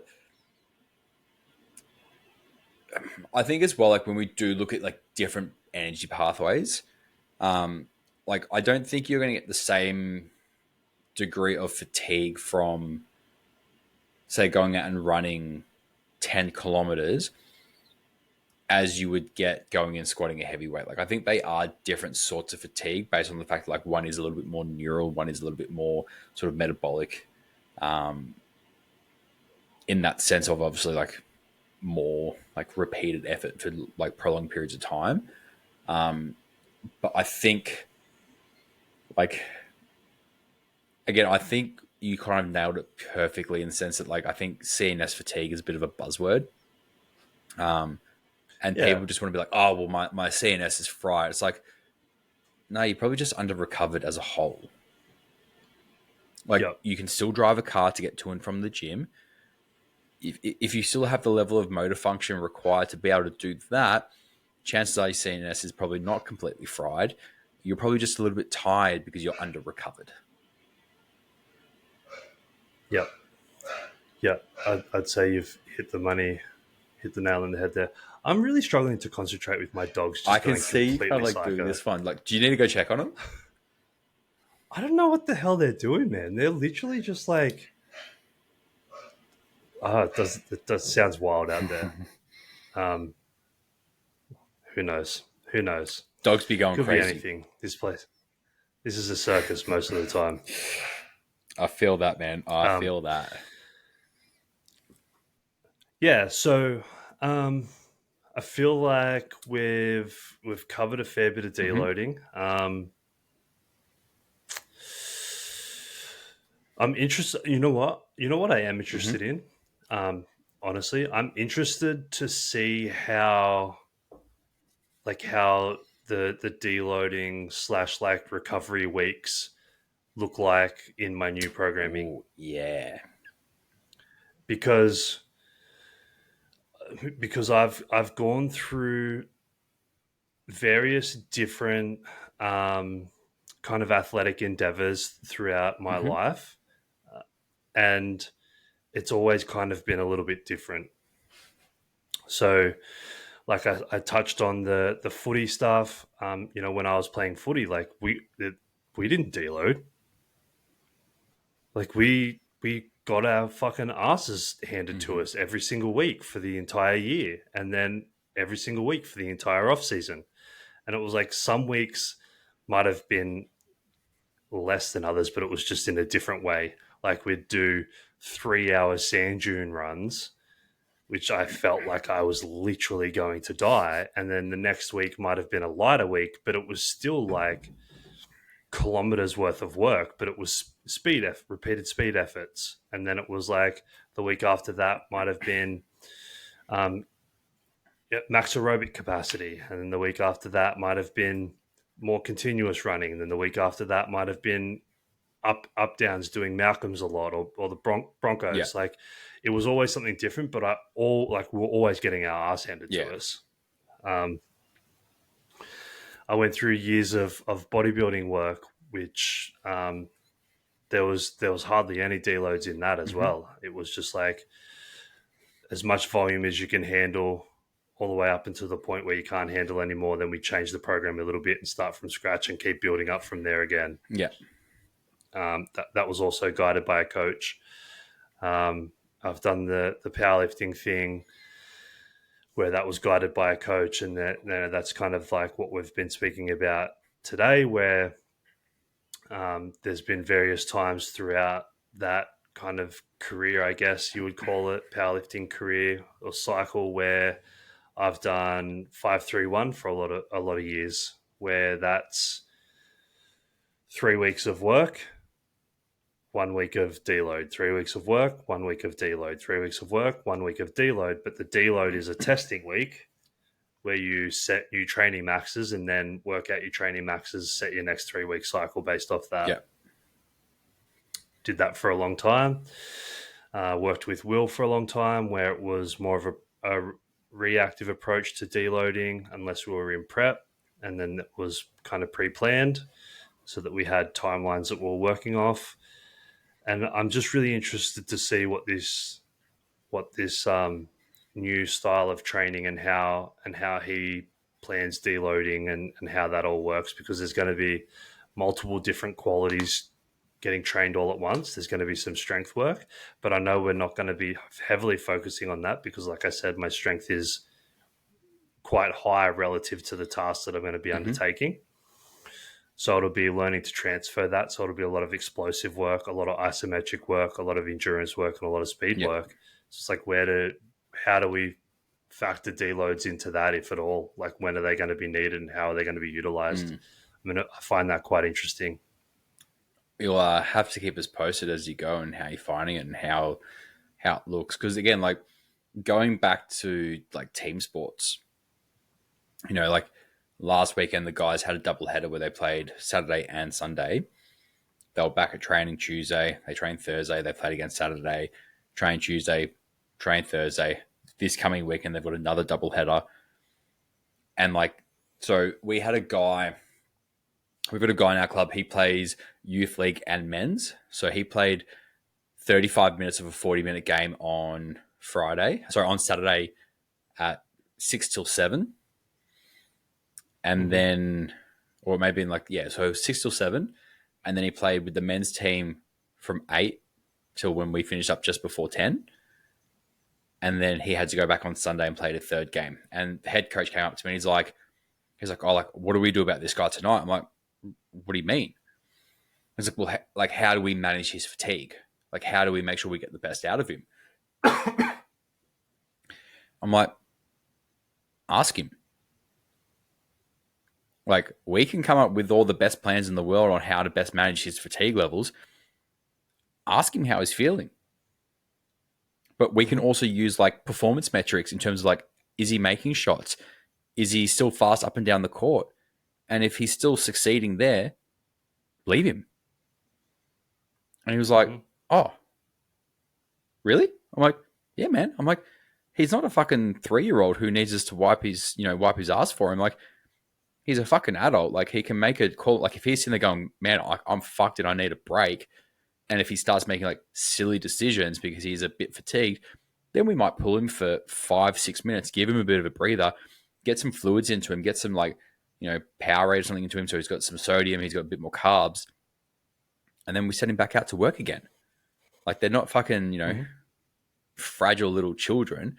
And he's like, all right, cool. He's like, your job tonight is watching him the entire game. If he misses more than 3 shots in a row, let me know. We pull him. I'm like, cool. But yeah, but I think you use some language during that little soliloquy that I think really highlights a concept that we should probably highlight is managing fatigue. So this opens a whole nother can of worms when it's like, we should, in reality, be able to program in a way that elicits the adaptations that we're looking for without inducing so much fatigue that we're needing continuous, constant, repetitive deloads over and over again. Because what that would indicate to me is that you're pushing the envelope too far, right? So it's like there becomes a point where more isn't better. Better is better. It's something that we say all of the time.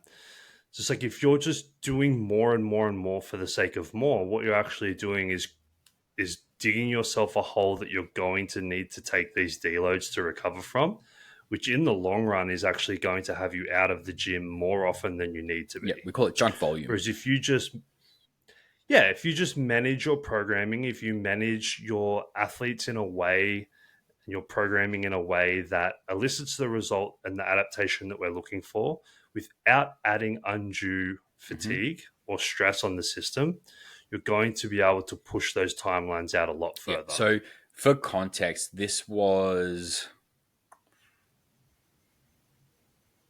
And that's something that happens in the sports environment often. Yeah. We need to have that consideration of like, this is the result that we need, but we also need to manage a fatigue because we have to play for 18 weeks. And unfortunately, we don't have the option of just saying, all right, boys, fatigue's a bit higher this week. Take the week off. We'll come back next week and we'll just play next week's game. Like, you're playing every week for 18 weeks or 20 weeks, 26 weeks, whatever it is. So we need to have these considerations of like, how do we get the result? How do we manage the fatigue? And how do we manage our recovery? Which all kind of ties into this conversation of, this is what programming looks like. This is what proper programming looks like. This is what coaching is. It's not just saying, I'm going to throw 400 fucking things at you. Hopefully 2 of them work.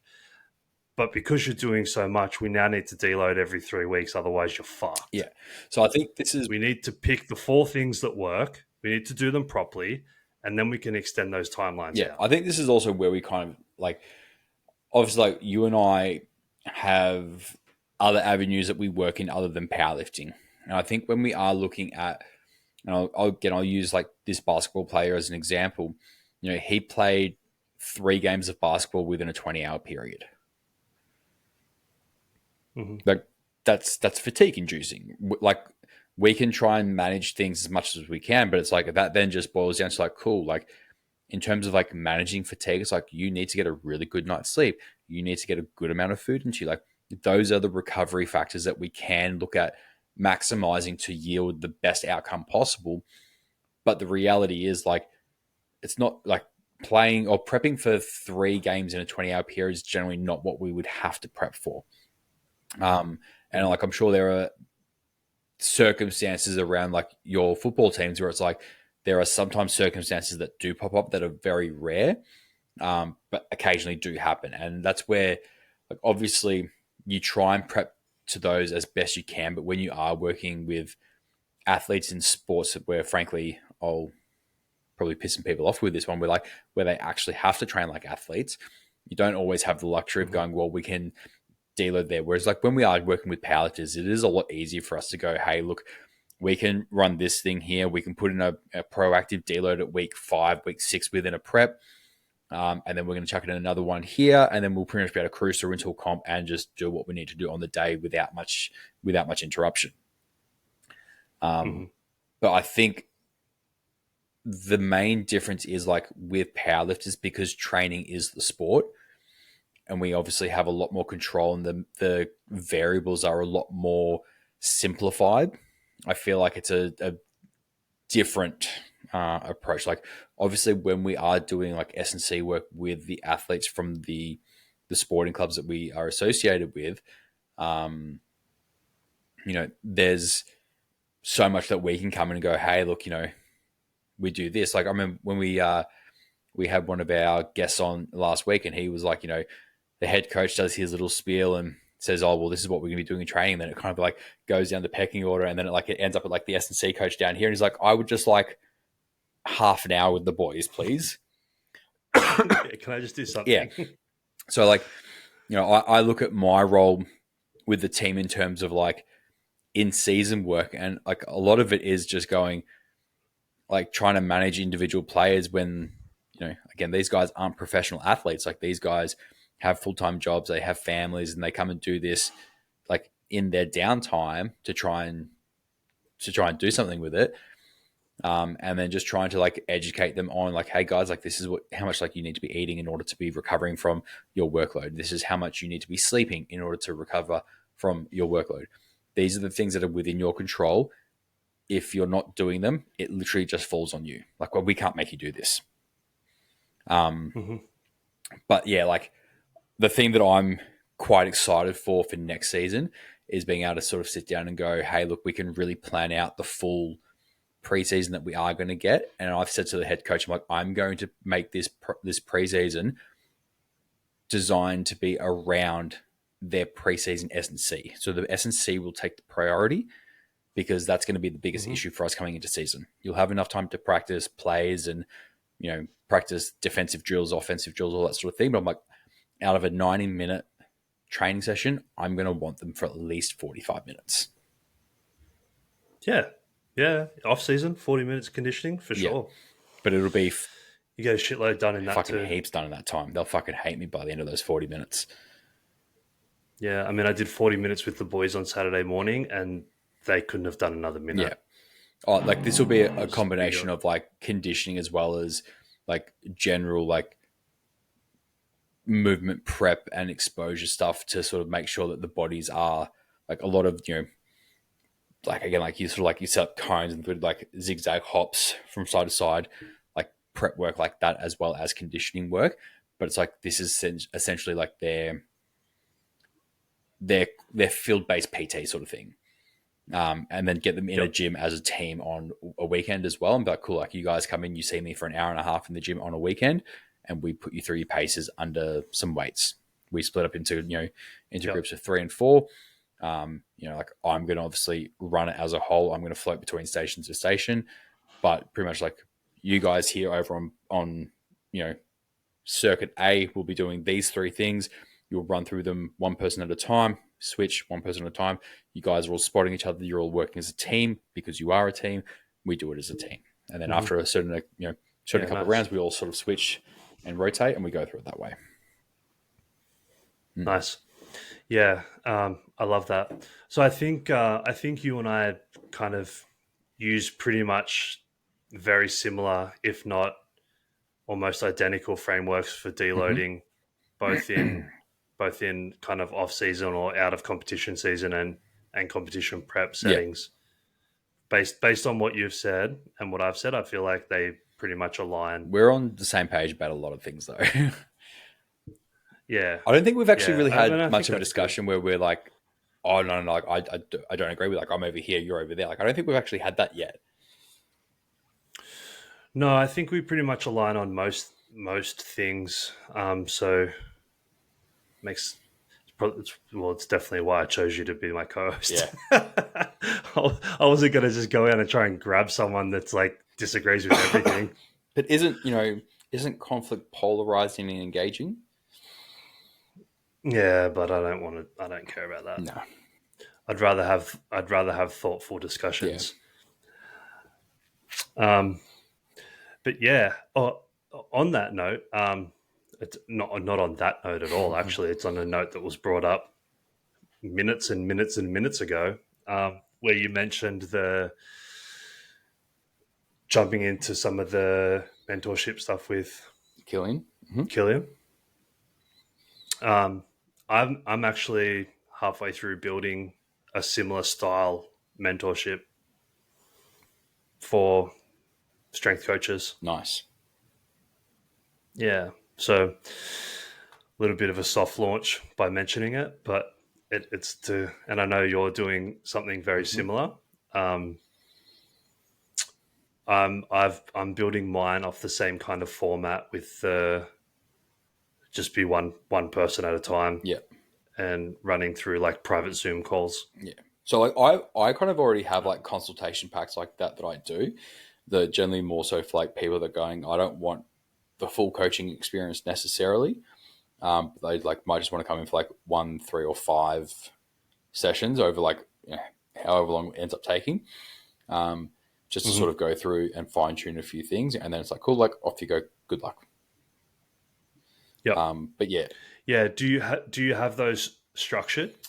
No, so it's always person dependent. Or so like I had yeah, I have those consulting calls as well that are person dependent, but I'm building like a structured consult package. Nice.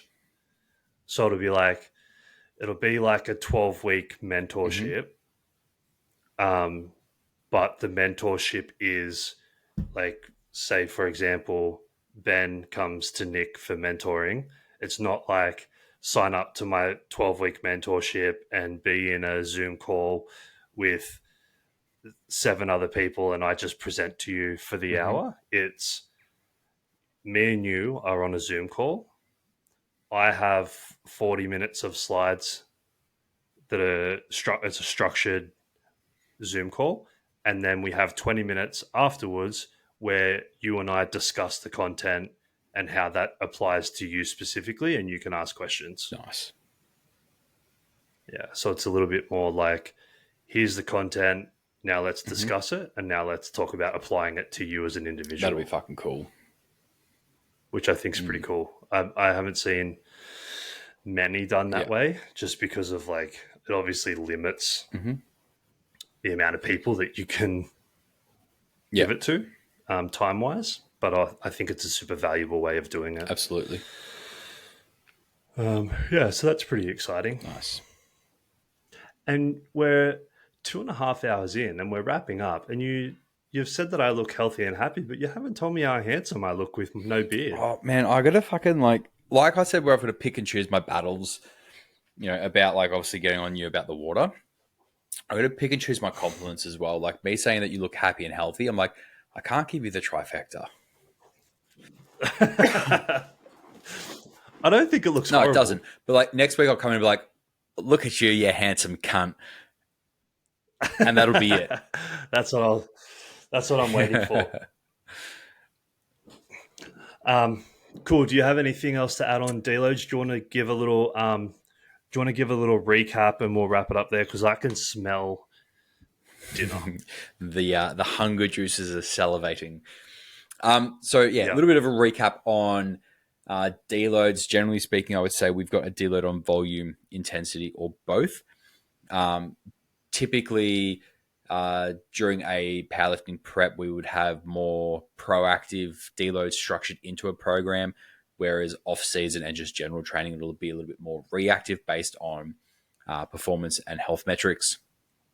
And pretty much if you feel like you need a deload really frequently because you're always feeling like your CNS is fried, chances are you probably just need a better baseline of conditioning to be able to handle the amount of work you're trying to do.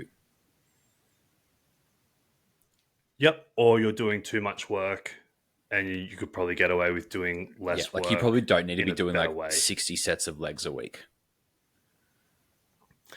Yeah, I think that should be a podcast that we do in the next couple of weeks is Training volume. yeah, training volume slash like redundant patterns within a program and how to like streamline the process a little bit Ooh, so that you still get the results that you're after. that'll be a fucking. That might even break our 3 hour mark, I reckon. That could be a banger. Maybe we should do that next Yeah. week. And that'll be targeted. Actually, I think everyone could get benefit that. Like that could be targeted towards the Mm-hmm. coaches, the coaches that listen to us that maybe want to look at refining their process a Mm-hmm. little bit, and it could also be targeted towards the athletes that listen to us that maybe take care of their own programming or maybe want to take a look at the program that they're doing and see if there's any way that they could be doing things Yeah, better. I think that's a good idea. Cool. All right, man. I appreciate the time. Likewise, our weekly therapy And session is done for another week. I feel much better. I still have a migraine and I still feel like my face is about to fall off, but we soldier on. Fun times. Thanks for tuning in, everyone, to another episode of Bars Loaded podcast with Ben and Nick, and we will speak to you all next time. Have a good week, guys.